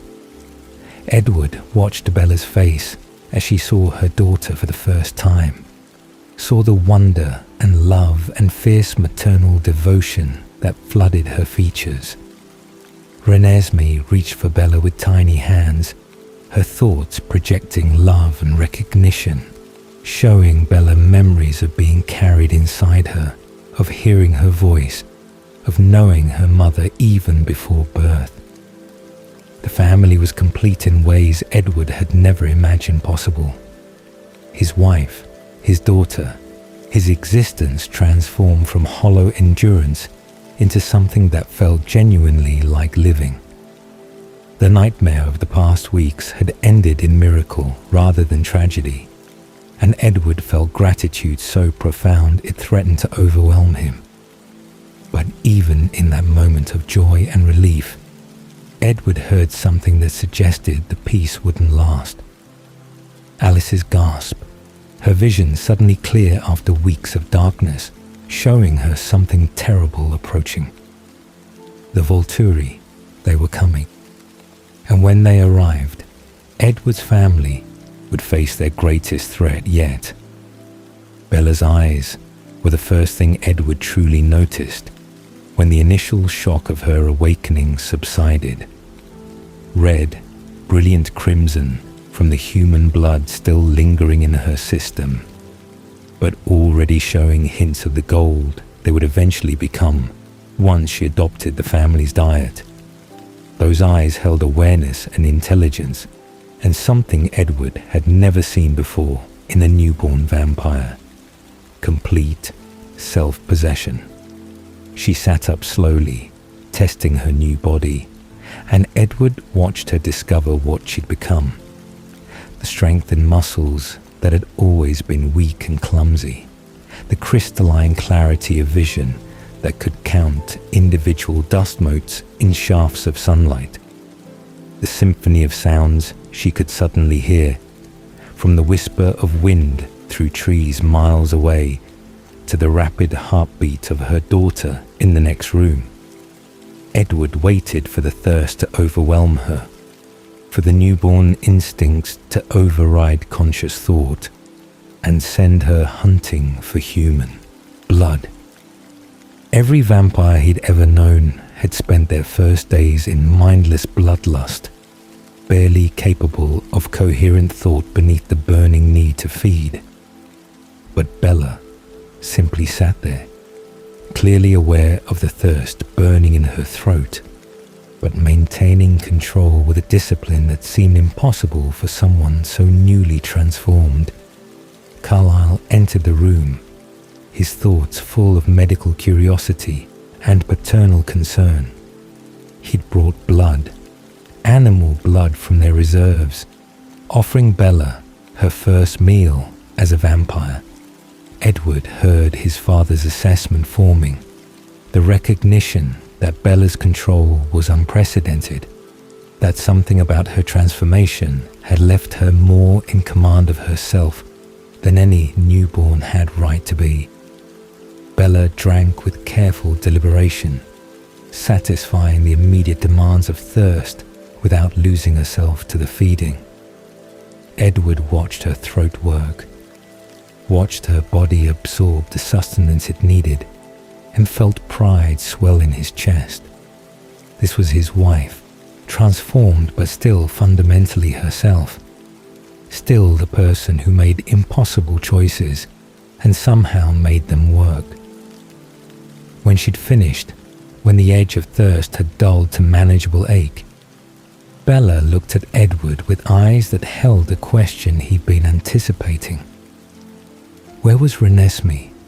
Where was the daughter she'd nearly died to bring into the world, the baby she hadn't yet been able to hold or see or touch as a conscious being? Edward took her hand, marveling at how he could finally touch her without fear of breaking her, could hold her with his full strength without worrying about crushing fragile human bones. They walked together to the room where Rosalie sat with Renesmee, where Edward's daughter waited to meet her mother properly for the first time. Renesmee had grown noticeably even in the 3 days since birth, her development following the accelerated timeline that characterized her hybrid nature. She was already the size of a 3-month-old human infant, already demonstrating coordination and awareness that shouldn't manifest for months. Edward heard her thoughts brighten as Bella entered, heard his daughter's joy and recognition at seeing Mama finally awake. Bella approached slowly, drawn to her daughter, but also aware of the danger a newborn vampire represented to something so small and vulnerable. Edward read her thoughts in her careful movements, if not in her still silent mind. Saw her fighting every instinct to ensure she didn't accidentally harm the child she loved more than her own existence. Rosalie handed Renesmee over with visible reluctance, her thoughts protective and possessive, but also understanding that the baby belonged with her mother. Edward watched Bella take Renesmee into her arms, watched his wife and daughter together for the first time, with both of them conscious and aware. Renesmee's small hand touched Bella's face, and Edward saw his wife's eyes widen as his daughter's gift manifested. Renesmee was showing Bella memories, projecting images of her time in the womb, of hearing Bella's voice, of feeling loved even before birth. The communication was more intimate than words could ever be, a direct sharing of experience and emotion. Bella's face transformed with wonder and love, tears she could no longer cry shimmering in her red eyes. She held Renesmee close, and Edward heard his daughter's contented thoughts, the baby's complete happiness of finally being in her mother's arms. The family was complete in this moment, whole in ways that made the nightmare of the past weeks feel almost worthwhile. The cottage Esme had prepared as a gift stood waiting in the forest, a private sanctuary where Edward and Bella could begin their life together as equals rather than predator and prey. Edward took Bella there after she'd spent hours with Renesmee, after the initial wonder of transformation had settled into something more sustainable. The cottage was perfect, decorated with Esme's impeccable taste, designed to be a home rather than just a house. Bella explored it with vampire senses, seeing details she would have missed as a human, appreciating the thought and care that had gone into every choice.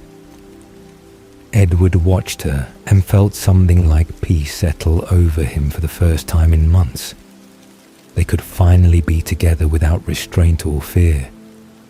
Edward no longer had to carefully moderate every touch, no longer had to maintain constant vigilance against his own strength. Bella was vampire now, durable and strong, capable of matching him in ways she never could have as a human. The physical intimacy they'd attempted on the honeymoon was finally possible, without danger, without Edward's constant terror of causing harm. When they came together in the cottage bedroom, it was everything Edward had imagined and been too afraid to attempt before. Bella was strong enough to withstand his passion, responsive in ways that fed his desire without triggering his predatory instincts. There was no blood to tempt him, no fragile bones to break, no heartbeat to remind him of her mortality. Just Bella and Edward, equals finally, loving each other without the shadow of danger. Afterward, lying together in unnecessary rest, Edward felt complete in ways he'd never experienced in his long existence. This was what forever was supposed to feel like. Not hollow endurance, but genuine partnership. Not isolation, but connection. Not emptiness, but fullness. But even in that moment of perfect contentment, Edward became aware of something that would complicate their peace. Bella's shield, the mental protection that had kept Edward from reading her mind since the moment they met, had survived transformation and grown stronger. She was learning to manipulate it consciously, to extend it beyond herself, to use it as a weapon or defense depending on necessity. Edward tried to read her mind now that she was vampire, hoping that transformation might have eliminated the barrier that had frustrated him for so long. But Bella's thoughts remained completely inaccessible, silent and mysterious as ever. The one mind Edward wanted most to read was still closed to him, and he found himself torn between frustration and appreciation. The mystery of Bella was part of what made her fascinating, part of what had drawn him from the beginning. Bella was learning to lower her shield voluntarily, to give Edward access as a gift, rather than Edward simply taking what he wanted from everyone else. She practiced in the cottage, concentrating intensely, trying to make her thoughts audible to him. Edward felt the shield waver, felt the barrier thin, caught the briefest glimpse of Bella's consciousness before the shield snapped back into place. It was enough. In that moment of access, Edward heard Bella's love for him, heard her absolute certainty that transformation had been the right choice, heard her joy of finally being his equal rather than something fragile he had to protect. The confirmation meant everything. Validation that this new existence was what she truly wanted, rather than something she'd convinced herself to accept. They returned to the main house eventually, drawn by the demands of family and the reality of Renesmee's needs. Edward's daughter required constant attention despite her accelerated development, needed both parents present and engaged. Bella proved to be a natural mother, her instinct somehow surviving transformation intact, her protective devotion to Renesmee even stronger now that she had the physical capabilities to actually defend her child. The family dynamic settled into new patterns. Rosalie remained obsessively attached to Renesmee, acting as a second mother, her thoughts full of joy at finally having a child to care for. Jacob was a constant presence, despite the awkwardness his imprint created, his werewolf nature compelling him to stay close to Renesmee, to protect and serve and devote himself to her well-being. Edward gradually accepted Jacob's role, recognizing that the werewolf's devotion was absolute and selfless, rather than possessive or inappropriate. Jacob would die to protect Renesmee, would sacrifice anything for her happiness, would be whatever she needed at each stage of her development. That kind of loyalty was rare and valuable, and Edward grudgingly admitted it was a gift rather than a burden. Emmett and Jasper adjusted to having a newborn vampire in the family, both of them impressed by Bella's unprecedented control. Alice remained frustrated by her inability to see Renesmee's future clearly, her vision still obscured by whatever quality made the hybrid child invisible to precognitive sight. Carlyle documented everything with scientific fascination, studying Renesmee's development and Bella's adjustments with equal interest. Esme simply loved everyone, her maternal nature expanding to embrace both Bella's transformation and Renesmee's existence. She'd waited decades to have a granddaughter, had watched Edward exist in hollow loneliness for so long that seeing him finally happy made her own existence feel more worthwhile. Bella's newborn period passed with surprising ease. Her control remained exceptional, her ability to resist human blood unprecedented for someone so recently transformed. They tested her carefully, taking her to public places, exposing her to human scent in controlled environments. Bella handled it all with the same determined discipline she'd shown since awakening, proving that her transformation had somehow left her more in command of herself than any newborn Edward had encountered. Renesmee continued growing at alarming speeds, her development following a timeline that suggested she would reach physical maturity within 7 years rather than 18. Edward studied his daughter, trying to understand her unique nature, trying to predict what her future might hold. She was brilliant, her mind developing as quickly as her body, her hybrid nature giving, her advantages of both species, while apparently avoiding most disadvantages.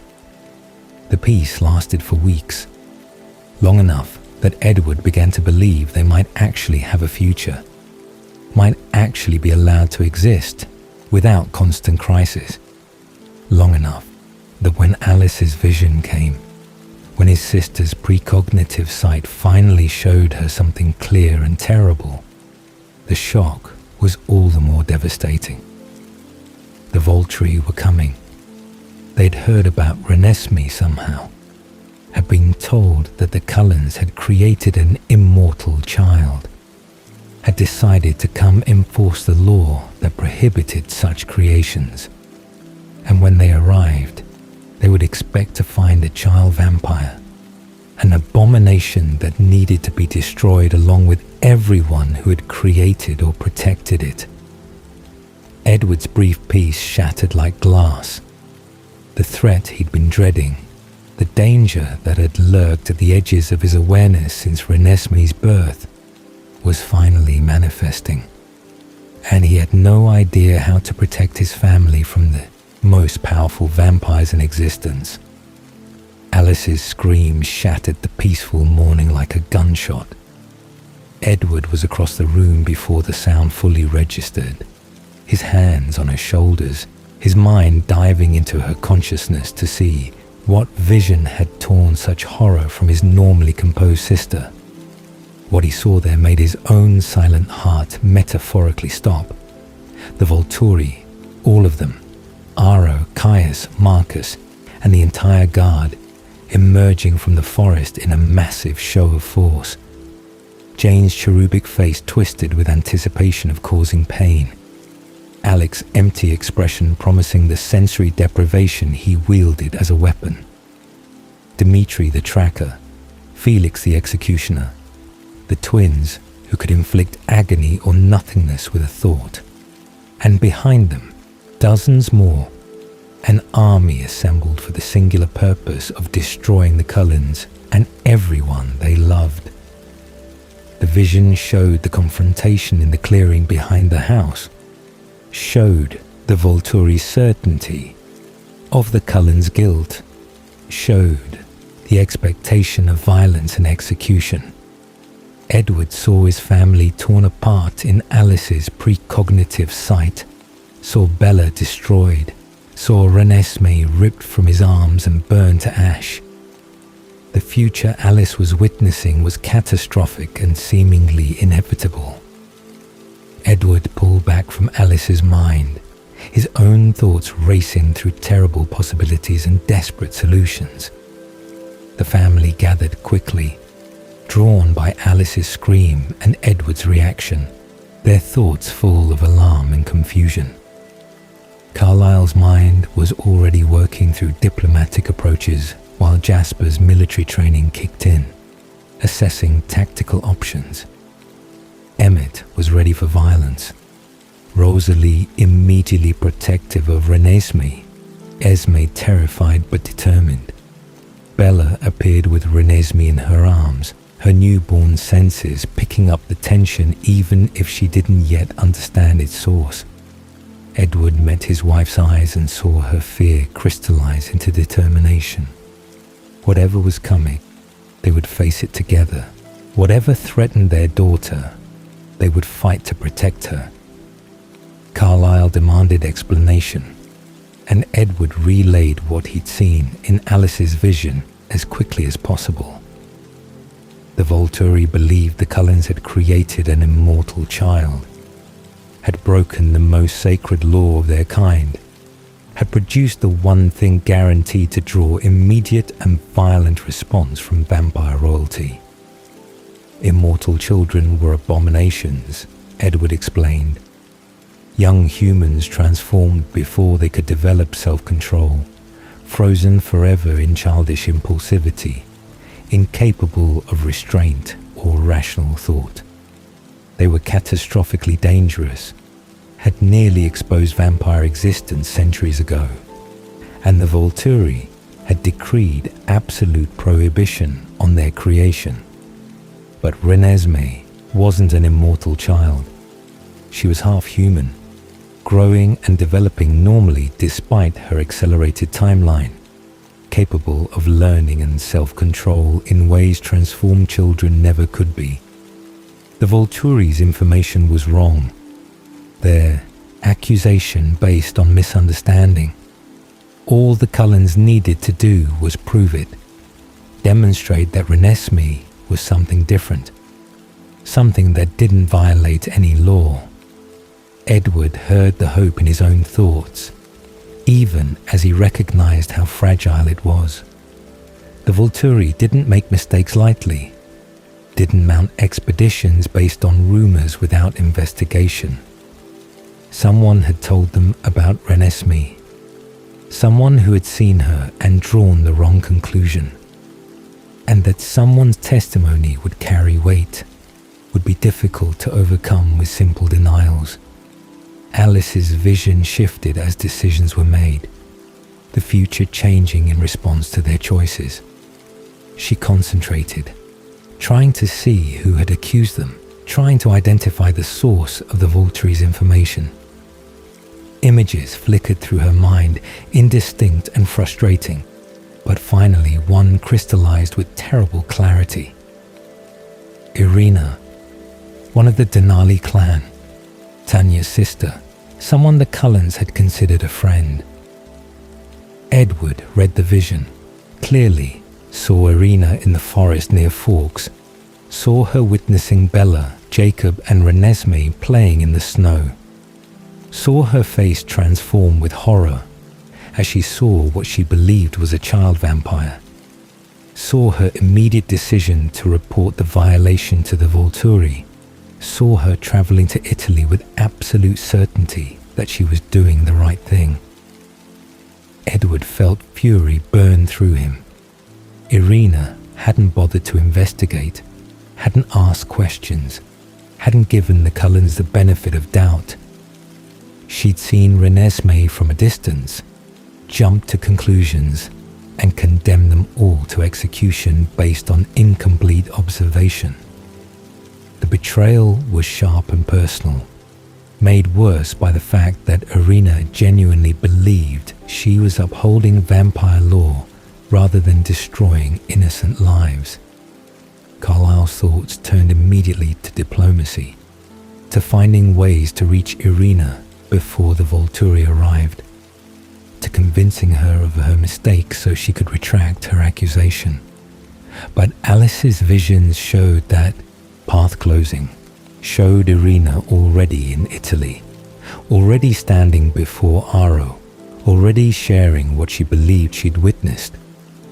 There would be no stopping the Volturi's approach, no preventing their arrival. All the Cullens could do was prepare to prove their innocence. The family began planning immediately, their thoughts a cacophony of suggestions and strategies. Jasper advocated for gathering vampire witnesses, for assembling enough allies that the Volturi would hesitate to attack, even if they weren't completely convinced of Renesmee's innocence. Numbers wouldn't prevent conflict, but they might make the Volturi consider diplomatic solutions rather than immediate violence. Edward heard the wisdom in Jasper's strategy, even as he recognized its dangers.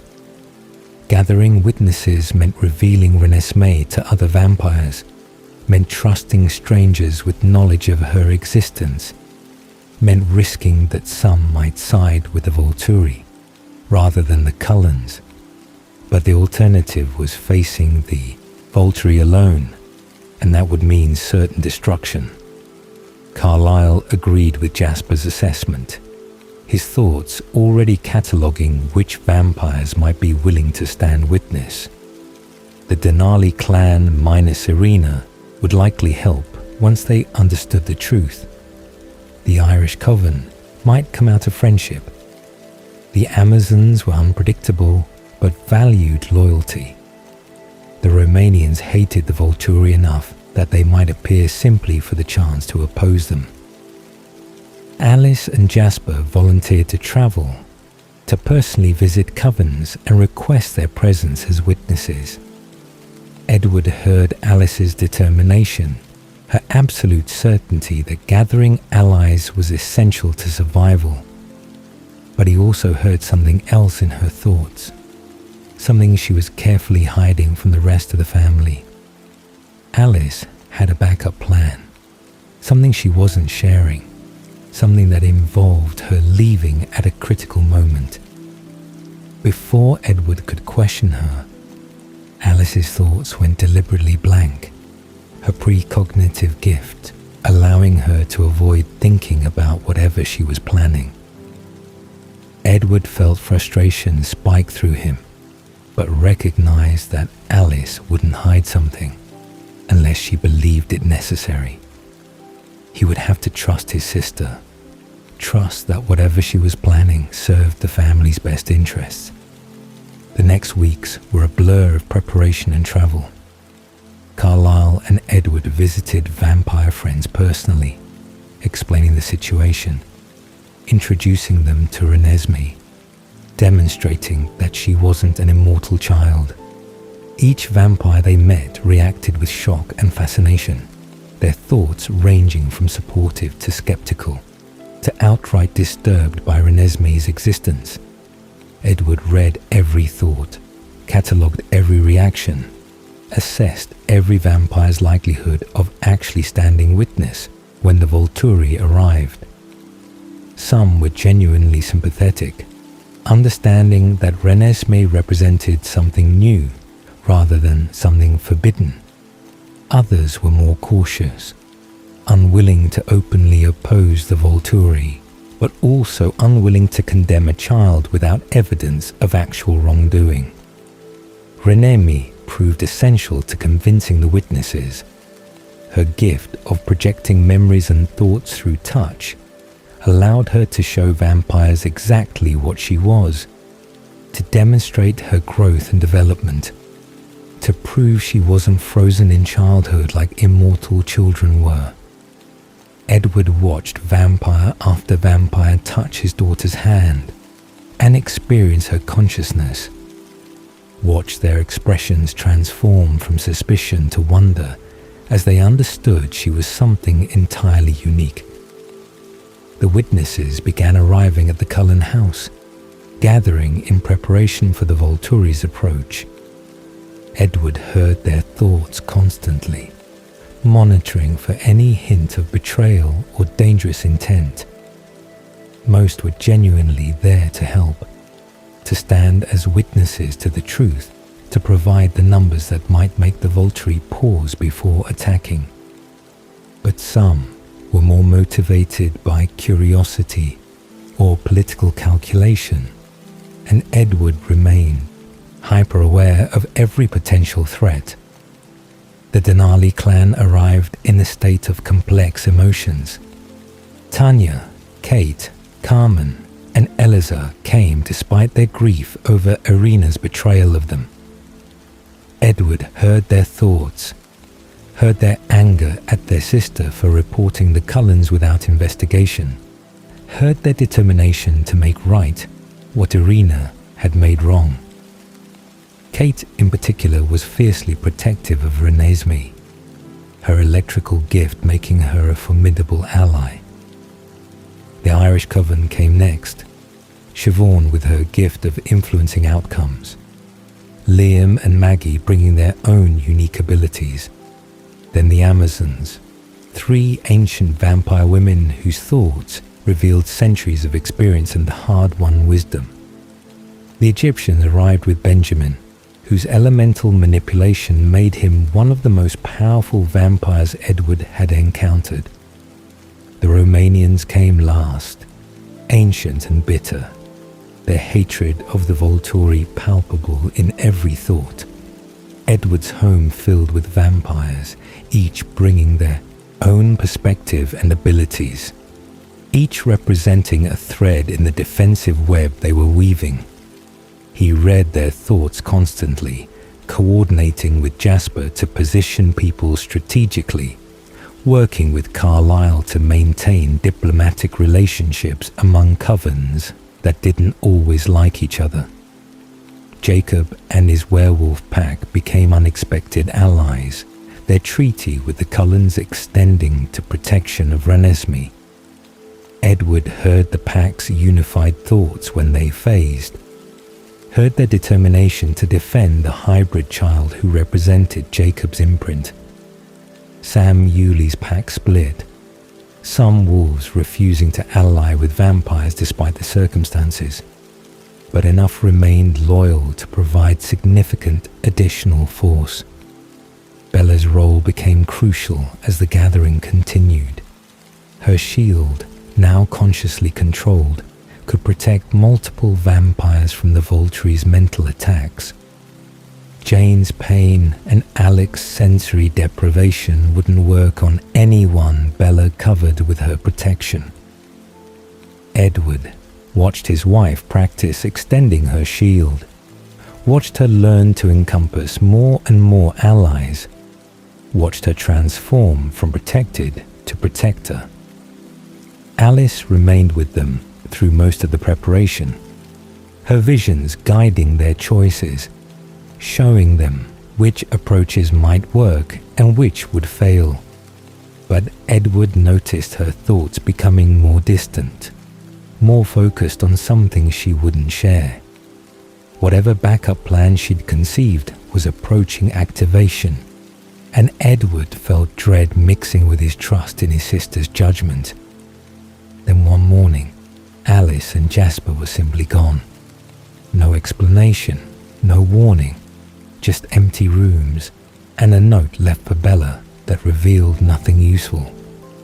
Edward heard the panic in his family's thoughts, heard their fear that Alice had seen something catastrophic and had fled to save herself and Jasper. But Edward knew his sister better than that. Alice wouldn't abandon them without reason, wouldn't leave unless her visions showed it was necessary. Carlyle found the note Alice had left for him, hidden in his study. Edward read it through his father's mind, saw Alice's careful instructions. Trust her. Keep gathering witnesses. Protect Renesmee at all costs. And most cryptically, the answer exists if you know where to look for it. Alice had gone to find something, some piece of evidence or witness that would make the difference when the Volturi arrived. The gathering of witnesses continued even without Alice's guidance. Vampires kept arriving, drawn by curiosity or friendship or political calculation. Edward's house became crowded with immortals, the forest around it filled with additional allies camped in temporary shelters. 30 vampires, 40, some accompanied by their own witnesses or family members. An unprecedented gathering, possibly the largest assembly of vampires in centuries. Edward coordinated the defense with Jasper's military expertise, positioning witnesses strategically, ensuring everyone understood their role. Some would testify to Renesmee's nature, showing the Volturi physical evidence that she wasn't an immortal child. Others would demonstrate her abilities, proving she could learn and develop. Still, others would simply stand as silent support, their presence a reminder that the Cullens weren't alone and undefended. Bella spent hours each day with Renesmee, teaching her daughter what to expect, preparing her for the terrifying moment when she would have to prove her own existence to the most powerful vampires in the world. Edward heard his daughter's thoughts, heard her fear mixed with determination, heard her absolute trust that Daddy and Mama would protect her no matter what came. The Volturi's approach became inevitable as the witnesses settled into position. Alice's visions before her departure had shown them coming within weeks, and Edward could feel the deadline approaching like a physical weight. Every day without their arrival was both relief and increasing tension. The certainty that confrontation was coming, making the waiting almost worse than the actual event would be. Edward stood with his family and their allies, looking out at the gathering that would either save them or die alongside them, and prepared himself for the fight of his existence.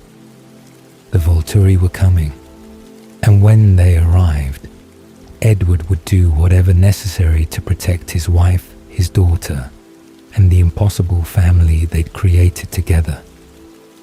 The house had become something unprecedented in vampire history, a gathering place for dozens of immortals who normally avoided each other's territories, who lived solitary existences or in small covens of 2 or 3, who now stood united against a common threat. Edward moved through rooms filled with witnesses and listened to the constant stream of their thoughts, monitoring for danger while coordinating their defense.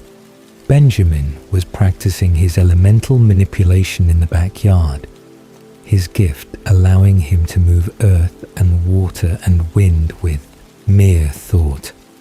Edward watched through the window as the Egyptian vampire created fountains from thin air and shaped the ground beneath his feet, demonstrating power that might actually give the Volturi pause.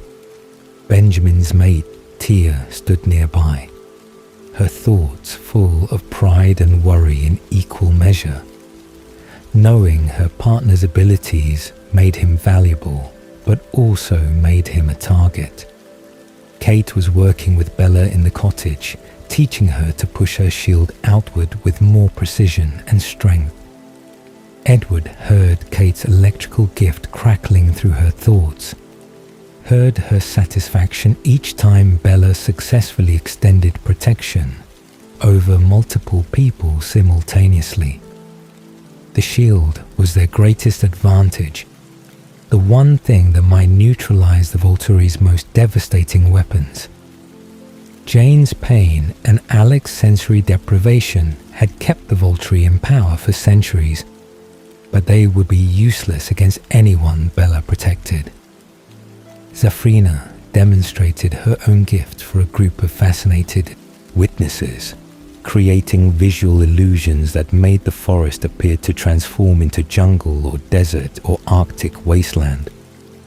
Edward experienced her power secondhand through others' thoughts, saw how convincingly she could alter perceived reality, understood why the Amazons were considered formidable despite being only 3 vampires. Zafrina's companions Senna and Kachiri were less gifted but no less fierce, their thoughts revealing centuries of survival through strength and cunning. The Irish coven had settled into the main house with comfortable familiarity, Siobhan's thoughts occasionally brushing against her gift of outcome manipulation. She didn't fully understand or control it. Edward knew from reading her mind, but she believed strongly in their success, and that belief somehow made success more likely.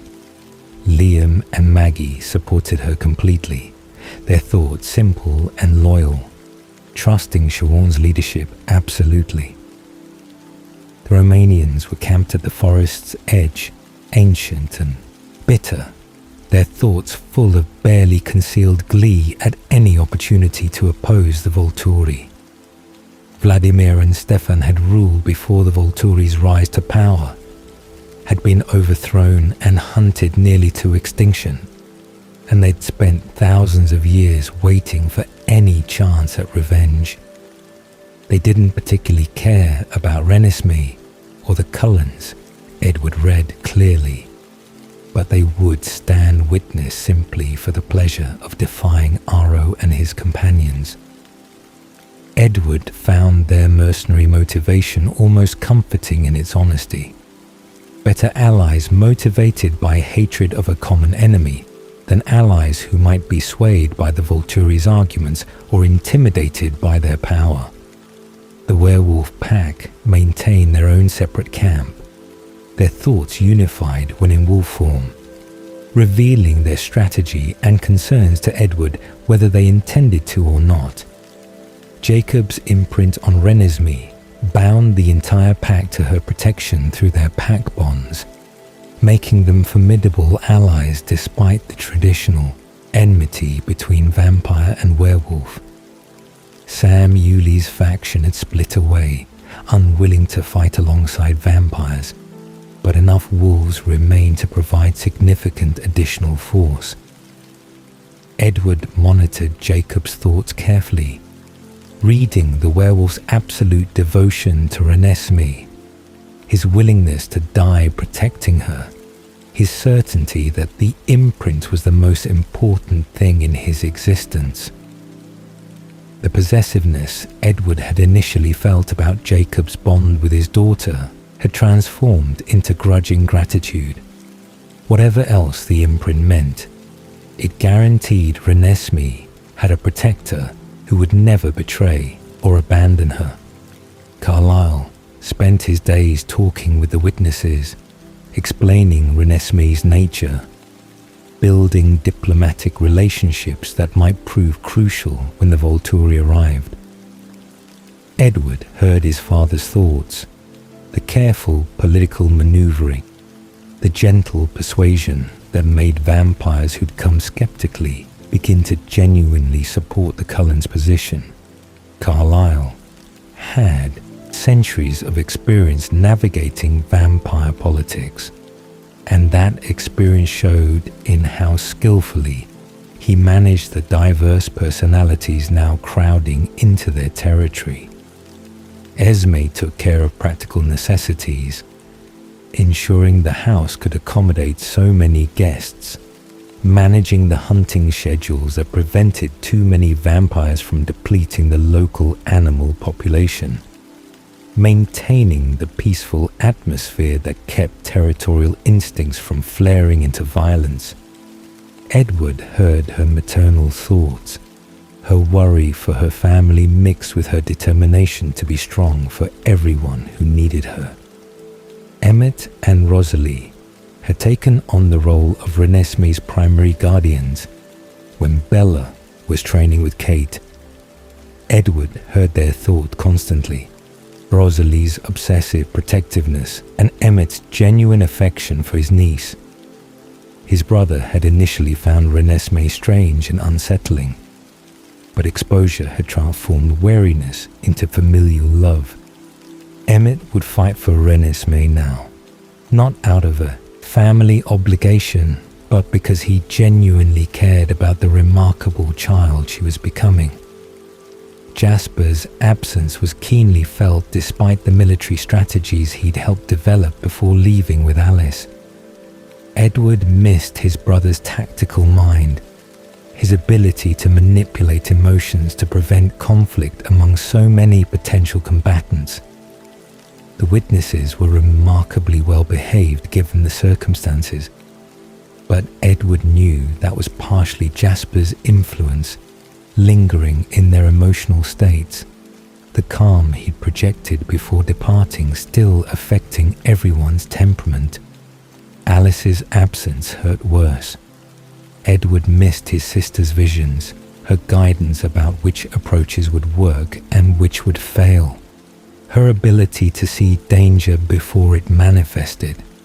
But he trusted that wherever she'd gone, whatever she was seeking, it would prove essential when the time came. Alice wouldn't abandon them without reason, and her cryptic note suggested she'd found something that would make a difference. The witnesses wanted to meet Renesmee properly, wanted to understand exactly what they were being asked to defend.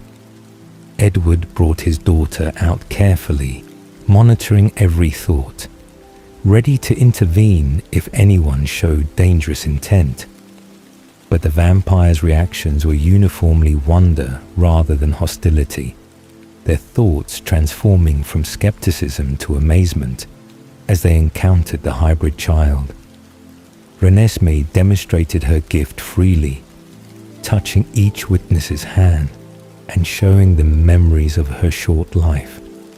Edward watched vampire after vampire experience his daughter's consciousness, saw their thoughts shift as they understood she was intelligent and aware, and growing rather than frozen in childish impulsivity.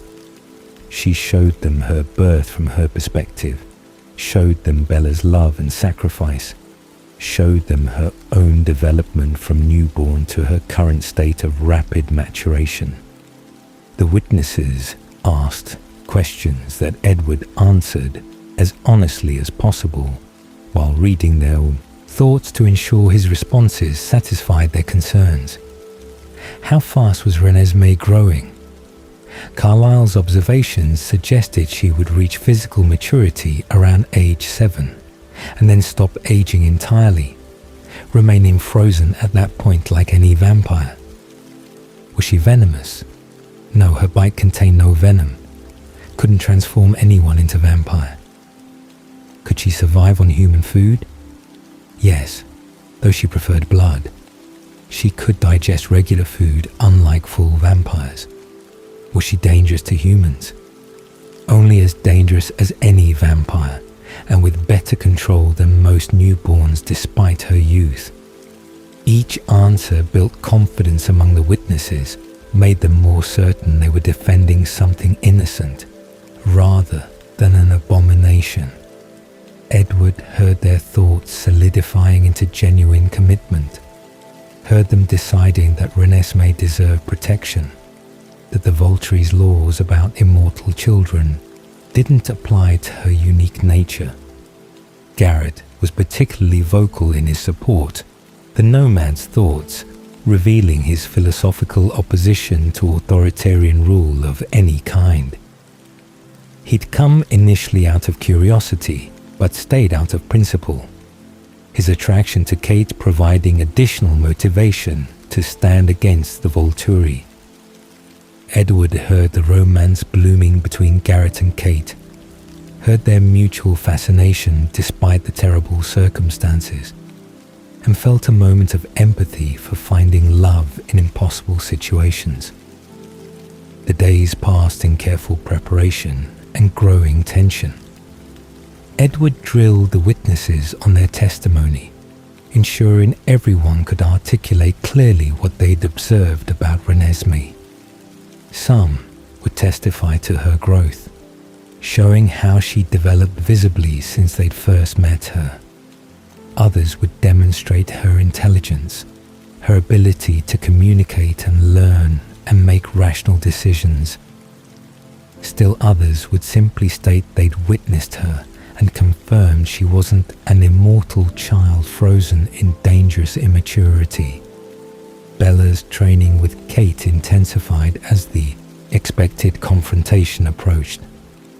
Edward watched his wife push her shield outward to cover larger and larger groups, watched her learn to maintain protection even while distracted or under stress. Kate tested her mercilessly, using her electrical gift to shock anyone not covered by Bella's shield, providing immediate painful feedback when the protection faltered. Edward saw Bella's determination in her every movement, heard it in the thoughts of those watching her train. His wife had been transformed for only weeks, but she'd already mastered her gift in ways most vampires never achieved with centuries of practice. The shield that had protected her mind from Edward's intrusion as a human had become a weapon capable of protecting dozens of allies from the Volturi's most feared abilities. Renesmee continued growing at her accelerated pace, each day bringing visible changes that the witnesses documented carefully. Edward studied his daughter's development with mixture of wonder and concern, trying to understand the trajectory of her unique biology, trying to predict what her future held. She would reach full maturity within years rather than decades, would be adult in body, while still young in experience and understanding. The thought troubled Edward in ways he couldn't fully articulate. Renesmee would need guidance through accelerated childhood, would need protection and teaching compressed into impossibly brief timeline. But she would also have advantages neither human nor vampire children possessed: hybrid vigor, dual nature, gifts from both species enhancing each other. Edward spent his evenings with his family in the cottage, Bella and Renesmee, and occasionally Jacob, when his imprint-driven devotion became impossible to politely refuse. They talked about everything except the approaching threat, creating islands of normalcy in the ocean of preparation surrounding them. Renemi would show them memories through her touch. Bella would practice lowering her shield to give Edward brief access to her thoughts. Jacob would provide running commentary full of warmth and humor. These moments were precious, Edward realized. Whatever happened when the Volturi arrived, these peaceful evenings might be all they had. He memorized every detail, every sound of Renesmee's laughter and Bella's voice, every image his daughter shared, and every glimpse into his wife's previously silent mind. If they survived the confrontation, these memories would sustain them through whatever challenges came next. If they didn't survive, at least Edward's last thoughts would be of family and love rather than fear. The witnesses noticed the Cullens' devotion to each other, their thoughts revealing surprise at the depth of feeling between vampires who were supposed to be cold and predatory. Edward heard their reassessments, heard them understanding why so many allies had gathered to protect this particular family. The Cullens weren't just defending a legal technicality or protecting their own interests. They were fighting for love, for family, for the right to exist as something more than monsters. That realization made the witnesses' commitment stronger, made them willing to stand not just as neutral observers, but as actual defenders if violence erupted. Edward heard it in their thoughts, the shift from carefully hedged testimony to genuine willingness to fight. The Cullens' love for each other had transformed skeptical witnesses into invested allies. But Edward also heard doubt in some thoughts, heard the awareness that the Volturi were powerful beyond measure, that Aro and his companions had ruled vampire society for thousands of years through superior numbers and devastating gifts. The witnesses were willing to stand, but many doubted it would be enough, doubted they could actually survive if the Volturi decided to attack despite all evidence of Renesmee's innocence. The Volturi didn't care about truth or justice, the Romanian vampires thought. Constantly, they cared about power and control and eliminating anything that threatened their authority. Renesmee's existence challenged their understanding of vampire nature, made their ancient laws seem inadequate. That alone might be enough to condemn her regardless of whether she technically violated any prohibition. Edward tried not to listen to those darker thoughts, tried to focus on the witnesses who genuinely believed testimony would be enough. But the doubt infected his own mind, made him wonder if all their preparation was futile, if the Volturi had already decided on execution before even arriving. Aro was ancient and calculating, his thoughts impossible to predict without actually touching him.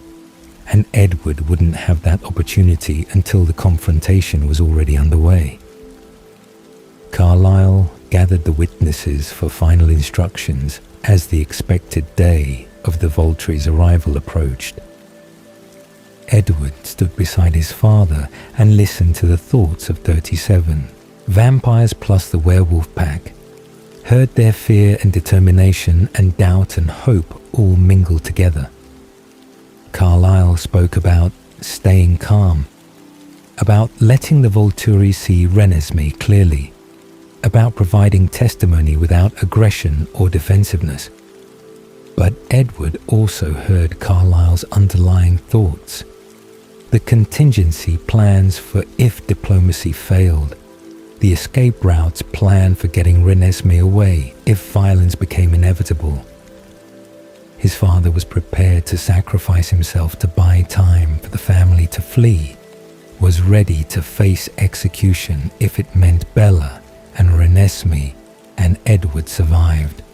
Edward met Carlyle's eyes and shook his head slightly, communicating without words that he wouldn't allow such sacrifice, that they would face whatever came together as a family. Carlyle's thoughts revealed gratitude and resignation, the father's love that made self-sacrifice feel natural and necessary. The witnesses dispersed to their positions, taking up the carefully planned formation that would present the Volturi with immediate visual evidence of their numbers and unity. Edward stood with his family in the center. Bella and Renesmee flanked by allies, surrounded by protection both physical and psychological. And then they waited for the Volturi to emerge from the forest and begin the confrontation that would determine whether the Cullen survived, or whether this gathering of witnesses would simply mean more vampires to execute alongside them. Edward held Bella's hand and listened to his daughter's thoughts and prepared himself for the most important battle of his existence. Not a physical fight, though it might come to that, but a battle of words and evidence and desperate persuasion, trying to convince the most powerful vampires in existence that his daughter deserved to live. The Volturi emerged from the forest like death itself, manifesting in physical form. Edward heard them before he saw them, their thoughts breaking into his awareness with overwhelming force. Dozens of ancient vampire minds converging on the clearing where the witnesses stood assembled. Aro's consciousness was sharpest. Thousands of years of accumulated experience and insatiable curiosity focused entirely on what he would find here, on whether the Cullens had truly broken the law, or whether some misunderstanding could explain Irina's accusation. Behind Aro came Caius and Marcus, the other members of the Volturi triumvirate, their thoughts as different as their personalities. Caius was bloodthirsty and eager for violence, his mind full of certainty that the Cullens deserved destruction for daring to create something so obviously forbidden. Marcus was apathetic and weary, his gift of seeing relationships making him aware of every bond connecting the vampires present, but caring about none of them, wanting only for this tedious confrontation to end one way or another. The Volturi guard followed, and Edward catalogued each one through their thoughts. Jane, with her cherubic features and sadistic mind, already anticipating the pain she would inflict, already planning who would suffer first when violence began. Alec beside her, his gift of sensory deprivation ready to blind and deafen and numb anyone who opposed them. Dimitri the tracker, his mind noting each vampire present and filing away their unique signatures for future hunting if necessary. Felix the executioner, massive and powerful, thinking about combat with the eager anticipation of a predator approaching prey. Behind the elite guard came dozens more, vampires conscripted or recruited to swell the Volturi's numbers, making their force overwhelming and their authority absolute. Edward counted 43 Volturi vampires total, more than he'd ever seen assembled, a show of force designed to intimidate and destroy any opposition before it could form. The two groups faced each other across the snowy clearing, witnesses on one side and executioners on the other, the cold winter air thick with tension and barely restrained violence. Edward stood at the front of his allies with Carlyle, Bella beside him with Renesmee in her arms, the family presenting united front against the approaching threat. Aro stopped at the clearing's edge, his milky eyes scanning the assembly with obvious surprise. Edward heard his thoughts, heard Aro recognizing familiar faces among the witnesses, heard him calculating what this gathering meant, heard his curiosity sharpening into focused attention. This wasn't what Aro had expected. He'd anticipated finding guilty vampires ready for execution, perhaps a small family trying futilely to defend an obvious violation. Instead, he found an unprecedented gathering. Dozens of witnesses standing unified, suggesting the situation was more complex than Irina's report had indicated. Carlyle stepped forward with diplomatic grace, his voice carrying clearly across the distance between them. He greeted Aro with careful courtesy, acknowledged Caius, and Marcus expressed hope that this situation could be resolved peacefully through honest discussion. Edward heard his father's thoughts beneath the words, the desperate desire to avoid violence, the calculation of how to present Renesmee's existence in ways that wouldn't immediately trigger execution. Aro's response was superficially friendly, his voice melodious and pleasant despite the army at his back. He spoke about the seriousness of Irina's accusation, about the absolute prohibition on immortal children, about the necessity of enforcing laws that protected all vampires from exposure. But Edward heard his actual thoughts, heard Aro's genuine curiosity about what he would find, heard him already considering whether exceptions might be made if the situation proved interesting enough. The accusation came formally then. Irina was brought forward, her thoughts full of grief and certainty, believing absolutely that she'd witnessed an immortal child and done her duty by reporting it.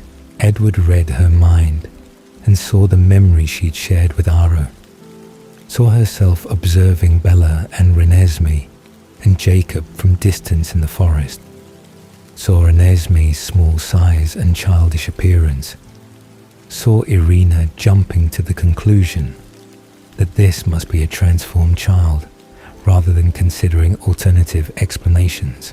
Carlyle responded calmly, explaining that Irina's observation was understandable but mistaken. Renesmee wasn't an immortal child, wasn't a transformed human, frozen in childhood. She was something unprecedented, something unique, something that required seeing to understand. He gestured toward Bella and Renesmee, inviting the Volturi to observe what they'd actually created. Aro's thoughts sharpened with intense curiosity. He demanded to see the child up close, to examine for himself what had been reported. Edward felt protective fury surge through him at the thought of Aro's ancient hands touching his daughter, but he forced it down, forced himself to remain still while Bella walked forward with Renesmee in her arms. Edward heard his daughter's thoughts, heard her fear carefully controlled, heard her determination to be brave like Daddy and Mama had taught her. Renesmee understood what was at stake, understood that these vampires wanted to hurt her family, understood that she needed to prove she wasn't dangerous. The awareness in her young mind was heartbreaking and impressive simultaneously, her hybrid nature giving her maturity beyond her weeks of existence. Bella stopped several meters from Aro, close enough for observation, but maintaining protective distance. Edward heard her thoughts for once, her shield deliberately lowered to share her fierce maternal determination with him. She would die before letting anyone harm Renesmee, would fight the entire Volturi Guard if necessary, would protect their daughter with every capability her vampire nature provided. Aro studied Renesmee with obvious fascination, his thoughts racing through possibilities and implications. The child was clearly young, clearly small, but something about her wasn't right for an immortal child. Her eyes were wrong, warm brown instead of vampire red or gold. Her cheeks held color, faint flush, that suggested circulating blood. Her chest rose and fell with unnecessary breathing, and Aro could hear her heartbeat, faster than human but definitely present.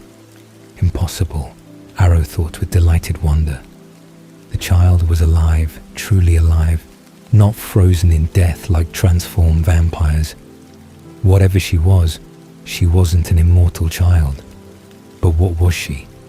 How had the Cullens created something that combined vampire and human characteristics? What was she capable of? How dangerous might she become? Aro extended his hand toward Renesmee, his gift requiring physical contact to read every thought someone had ever had. Edward tensed, reading Aro's intention, prepared to intervene if the ancient vampire tried to harm his daughter. But Aro's thoughts held only curiosity without immediate malice, genuine desire to understand, rather than destroy. Renesmee reached out her small hand and touched Aro's palm, her own gift activating immediately. Edward heard Aro's shocked gasp as his daughter projected memories directly into the ancient vampire's consciousness, showing him her entire existence compressed into rapid images. Her awareness inside Bella's womb, hearing her parents' voices, the violent birth and her first sight of the world, Bella's transformation and her mother's red eyes opening, her accelerated growth and developing abilities, her love for her family and her understanding that she was different from both humans and vampires. The communication was more intimate than Aro's gift, more direct and undeniable. Renesmee showed him not just memories but feelings, made him experience her consciousness and awareness, proved beyond any doubt that she was intelligent and capable of growth and learning. Everything immortal children lacked. Aro pulled his hand, back with visible reluctance, his thoughts churning with fascination and calculation. This was unprecedented, he thought rapidly. A hybrid child, half vampire and half human, growing and developing normally. The possibilities were extraordinary, the implications for vampire society staggering. This child could be incredibly valuable, could represent entirely new understanding of vampire nature. Edward heard the shift in Aro's thoughts and felt cold dread settle over him. Aro didn't want to destroy Renesmee anymore. He wanted to possess her, wanted to study her, wanted to add her to a collection of gifted vampires. The immediate threat of execution was fading, but a new danger was emerging. Aro would want to take Renesmee to Italy, would want to separate her from her family, would want to control her development and abilities for his own purposes. Carlyle seized the moment of Aro's fascination to present the witnesses, explaining that vampires from around the world had come to testify about Renesmee's nature.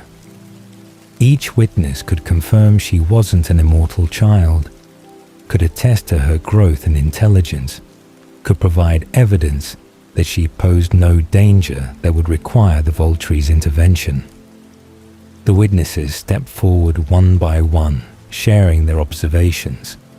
The Denali clan testified to Renesmee's visible growth in the weeks since they'd first met her. The Egyptians demonstrated how she could learn and communicate. The Amazons spoke about her self-control and awareness. Each testimony built a comprehensive picture of a child who was unique but not dangerous, unprecedented but not a violation of vampire law. Aro listened with apparent interest, but Edward heard his actual thoughts. The ancient vampire was already convinced Renesmee wasn't an immortal child, already satisfied the Cullens hadn't violated that particular law. But he was also thinking about whether other laws might apply, whether he could find alternative justifications for destroying or claiming the Cullens and their unusual daughter. Caius grew increasingly frustrated as the testimony continued. Edward heard his bloodthirsty thoughts, heard him arguing internally that the child was still dangerous, regardless of whether she technically qualified as immortal. Something half vampire and half human was an unknown quantity, unpredictable and potentially catastrophic. Better to destroy it now before it could become a problem, before it could expose vampire existence or create complications the Volturi couldn't control.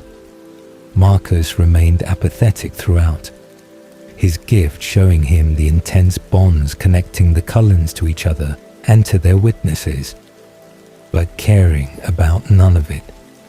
He wanted this to end, wanted to return to Italy, wanted to stop being forced to make decisions about things that didn't matter to his emotionally dead existence.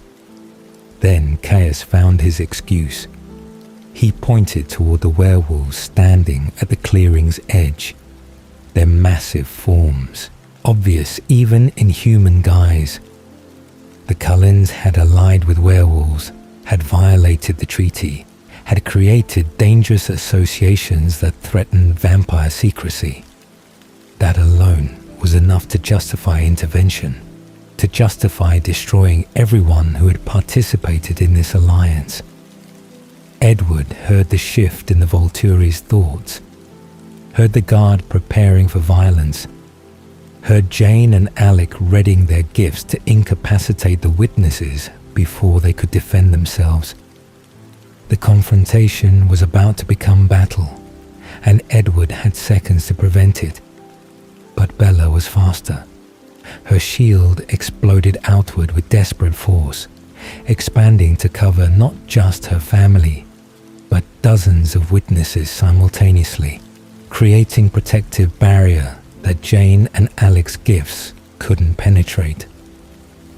Edward felt the shield's presence like a physical thing, felt Bella's consciousness stretched thin but holding, maintaining protection even as the Volturi guard prepared to attack.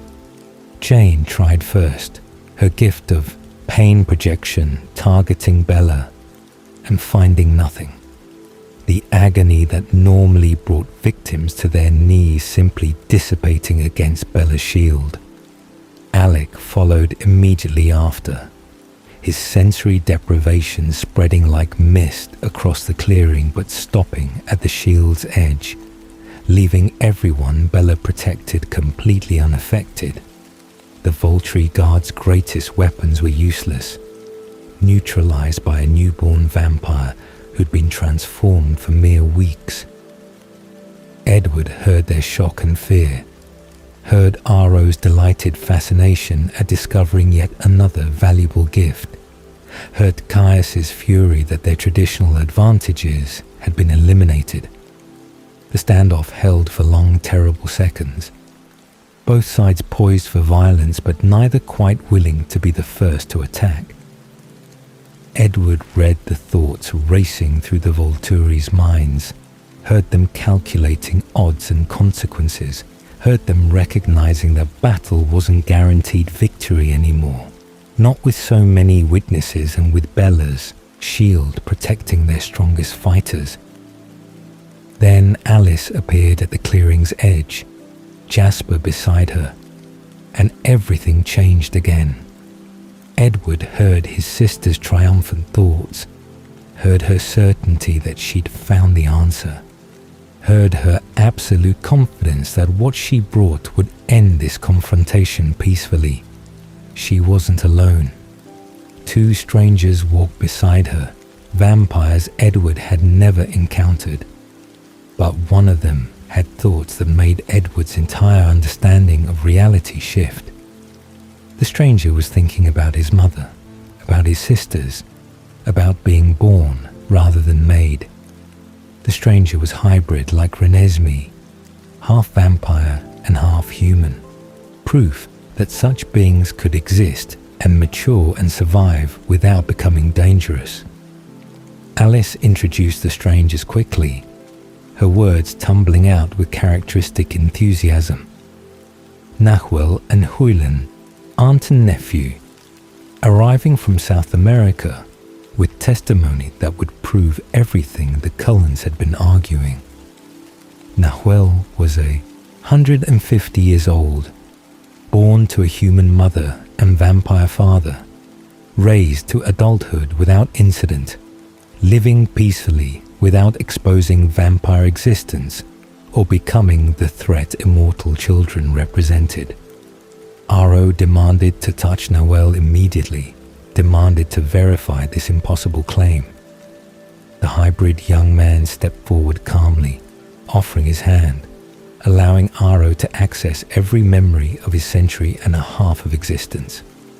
Edward heard Aro's thoughts explode with wonder and recognition, heard the ancient vampire understanding that Renesmee represented not an aberration but a pattern, not a unique accident, but a reproducible phenomenon. Nahuel's testimony was comprehensive and devastating to any remaining justification for destroying the Cullens.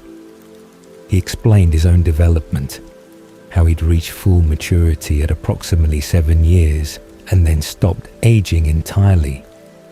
He spoke about his hybrid nature, able to survive on blood or food, gifted with abilities from both species, intelligent and self-controlled from birth. He mentioned his 3 half-sisters, other hybrids born to different mothers, all living peacefully without incident. Aro's thoughts shifted definitively. The Cullens had broken no law. Renesmee wasn't an immortal child. The hybrid beings posed no apparent danger based on Nahuel's century and a half of peaceful existence. There was no justification for execution, no reason to destroy the Cullens and their allies. The confrontation was over.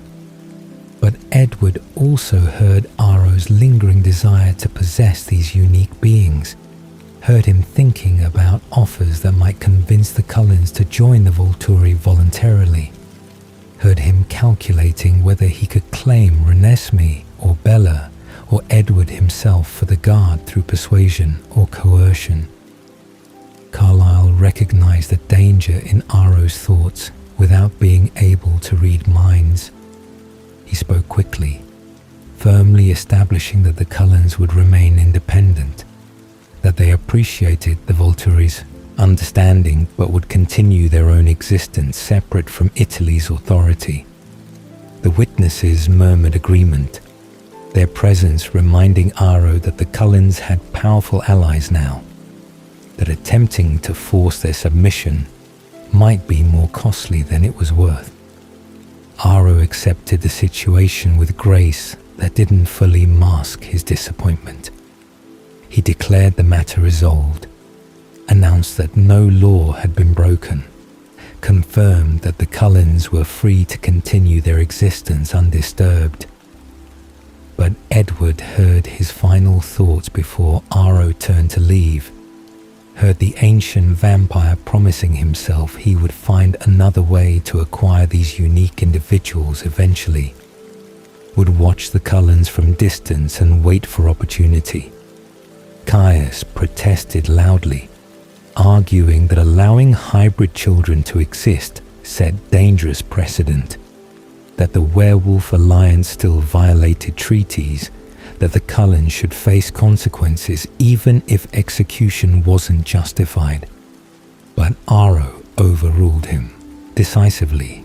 Aro's authority as the senior member of the triumvirate absolute despite Caius's objections. Irina was brought forward then, her thoughts full of dawning horror as she understood her mistake. She'd condemned innocent vampires to execution based on incomplete observation, had betrayed long-time allies without investigation, had brought the Volturi's wrath down on a family that had broken no law. The grief and shame in her mind were overwhelming, her desire for punishment almost welcoming. Edward heard Aro's decision before he announced it. Irina had made false accusation, had wasted the Volturi's time and resources, had created unnecessary conflict through carelessness. The penalty was death, immediate and final, regardless of her intentions having been good. The execution was swift and brutal. Felix tore Irina apart before her sisters could protest, before anyone could argue for mercy.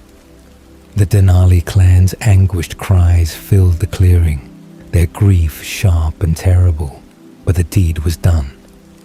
Irina's remains were burned immediately, the purple smoke of vampire combustion rising into the cold winter sky. Edward heard the message in Aro's thoughts. The Volturi's authority remained absolute. They might have retreated from this particular confrontation, might have accepted the Cullen's evidence and testimony, but they still held power of life and death over all vampires. Irina's execution reminded everyone that the Volturi were not to be defied or deceived without severe consequences. The Volturi began withdrawing, their formation dissolving as they turned back toward the forest. Aro's final thoughts were promises and threats combined. Certainty that he would encounter the Cullens again eventually. Confidence that some future circumstance would give him another chance to claim the gifted individuals he desired. But for now, this confrontation was over. This crisis resolved without the violence everyone had feared. The witnesses remained frozen until the Volturi disappeared completely, until even Edward's enhanced hearing couldn't detect their thoughts anymore. Then slowly, carefully, the tension broke. Relief flooded through the assembled vampires. Joy that they'd survived. Wonder that testimony and evidence had actually been enough to prevent catastrophe. Bella's shield collapsed as she released the protective barrier she'd maintained throughout the confrontation. Edward caught her as her knees buckled. The effort of covering so many allies for so long finally overwhelming her newborn strength. She'd done the impossible, held protection against the Volturi's most feared weapons, proven herself invaluable in ways even she hadn't fully understood. Renesmee was safe in Edward's arms, his daughter unharmed and whole. The future they'd fought for finally secured. The family was intact, the witnesses were alive. The Volturi had retreated without taking anyone Edward loved. But as Edward held his wife and daughter, as he listened to the celebrating thoughts of their allies, he heard Alice's quieter certainty that this wasn't truly over. The Volturi would return eventually, would find another excuse or another crisis, would never fully abandon their desire to possess the Cullen's unique gifts. This was reprieve, not resolution, temporary peace rather than permanent safety. For now, though, it was enough. The confrontation had ended without tragedy, the family had survived, and tomorrow was still possible. Edward would accept that gift and deal with future threats when they materialized. The clearing emptied slowly as witnesses departed, each vampire or coven offering congratulations and farewells, their thoughts full of relief and wonder at having survived the confrontation.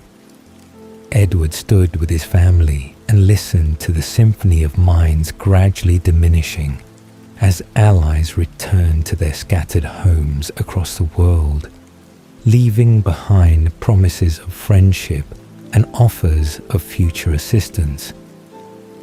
Should the Cullens ever need it again? The Denali clan lingered longest, their grief over Irina's execution sharp and complex.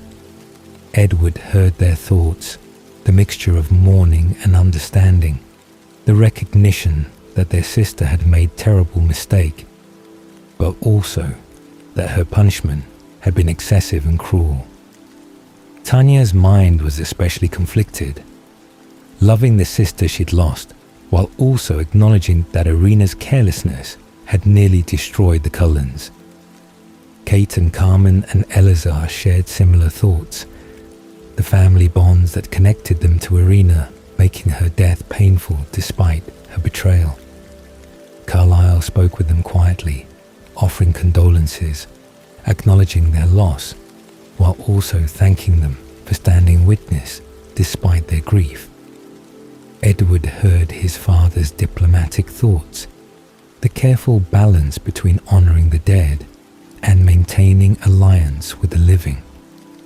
The Denali clan would remain friends, their commitment to the Cullen strengthened rather than weakened by the shared trauma, but Irina's absence would haunt their family for decades to come. The Egyptian coven departed with promises to visit again under better circumstances. Benjamin's thoughts full of fascination with Renesmee and curiosity about her future development.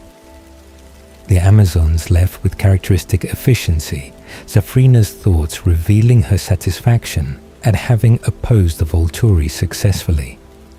The Irish coven, the Romanians, the nomads who'd come out of curiosity or principle, all slowly dispersed until the Cullen property held only family again. Jacob and his pack remained nearby, the werewolves unwilling to leave, while Renesmee might still face danger.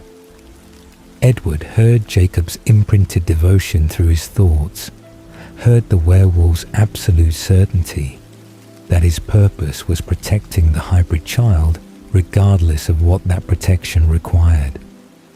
The imprint had transformed Jacob from rival into family, and Edward found himself genuinely grateful for the werewolf's presence despite the complications it represented. Alice and Jasper returned to their proper place within the family, Alice's thoughts bright with satisfaction and having found Noel at exactly the right moment, at having trusted her visions enough to leave when leaving seemed like abandonment.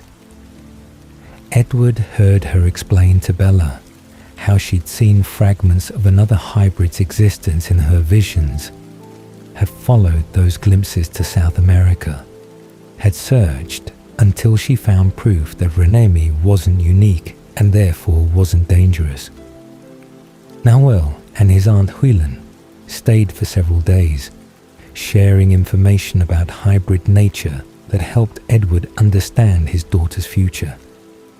Noel's thoughts revealed his own complicated existence, born to a human mother who died in childbirth, raised by his aunt, who'd been transformed to protect him, living a century and a half as something neither fully vampire nor fully human. His perspective helped Edward prepare for Renesmee's accelerated childhood, understanding that she would reach maturity quickly, but then stabilize, remaining frozen at that point like any vampire. The cottage became truly home as normal life resumed.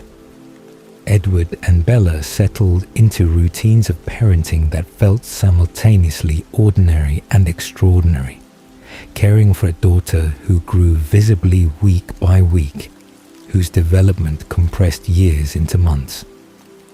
Renesmee's intelligence continued expanding, her hybrid mind processing information with speeds that suggested she'd inherited advantages from both species. Edward watched his daughter learn and grow with mixture of pride and bittersweet awareness. She would be adult soon, would reach full maturity within years, would experience childhood in compressed timeline that denied her the decades of slow development humans enjoyed. But she would also avoid the centuries of unchanging existence that characterize vampire life, would have the gift of growth and change even if that growth happened at accelerated pace. Bella adapted to vampire existence with the same determined competence she'd shown as a human. Her control remained exceptional, her ability to resist human blood unprecedented, for someone so recently transformed. Edward heard Carlyle's fascinated thoughts as his father studied Bella's unusual discipline, trying to understand what made her different from every other newborn vampire in recorded history. The shield remained Bella's greatest gift, the protection she could extend to multiple allies, simultaneously making her invaluable in ways even Edward's mind reading couldn't match. She practiced daily with Kate, learning to manipulate the shield with increasing precision, learning to use it offensively as well as defensively. Edward watched his wife transform from protected to protector and felt his own role shifting, no longer needing to guard Bella from every danger, but instead fighting alongside her as equals. The family's dynamics settled into new patterns that accommodated Renesmee's presence and Bella's transformation.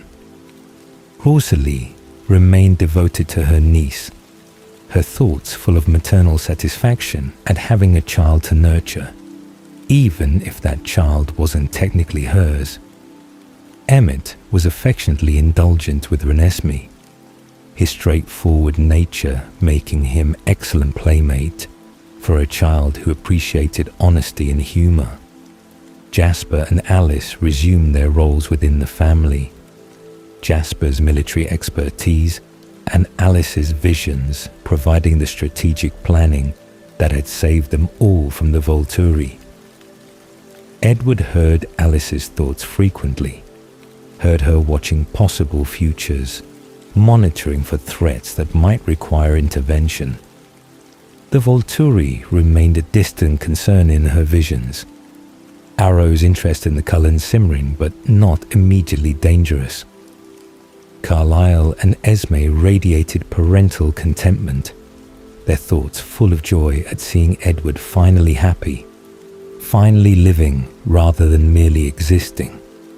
Edward heard Esme's maternal satisfaction every time she watched him with Bella and Renesmee, heard Carlyle's philosophical pleasure at witnessing love triumph over the darkness that characterized much of vampire existence.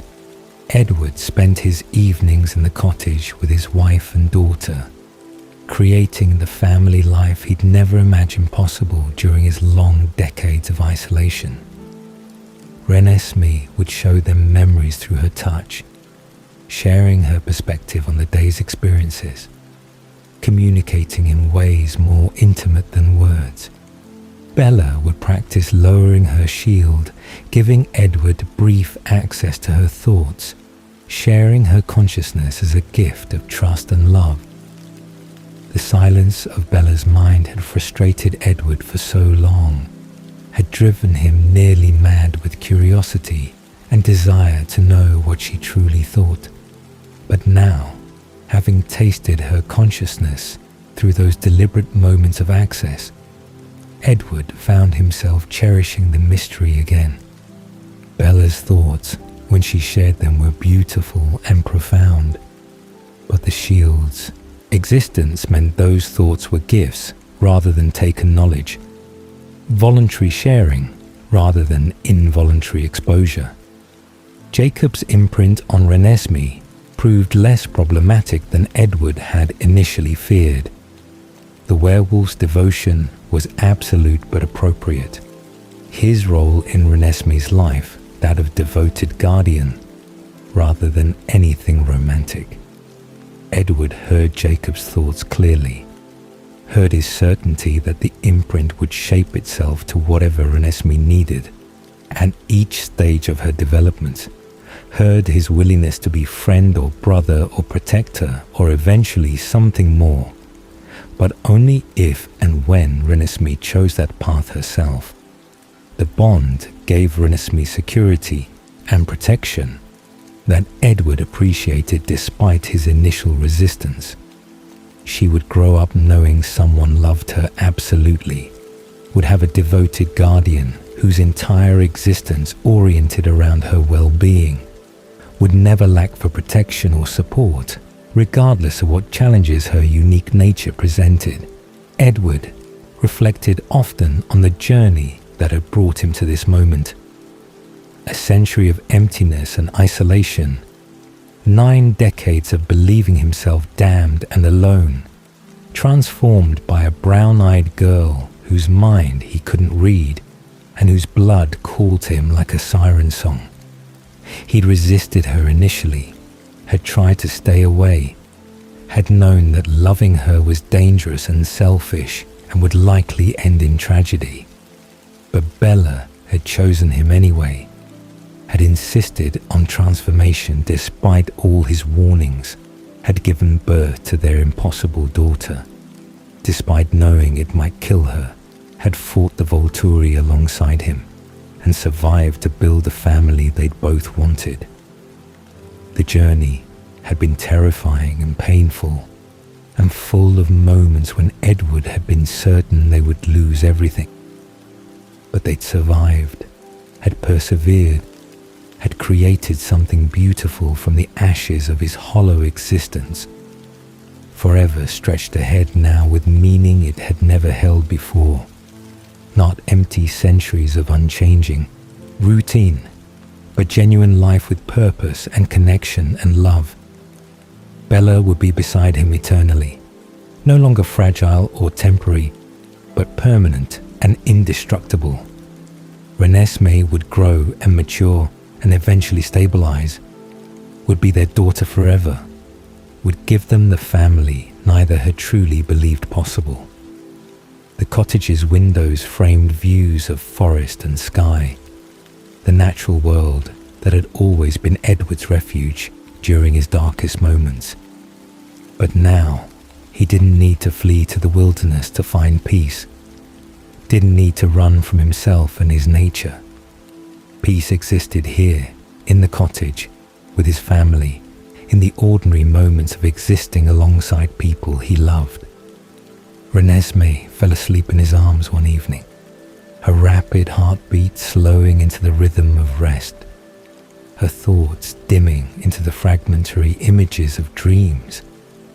Edward held his daughter and felt wonder at her existence, at the impossible miracle of her hybrid nature, at the way she transformed his family from stable to joyful, from satisfied to overflowing. Bella sat beside him, her hand in his, her shield deliberately lowered to share her thoughts.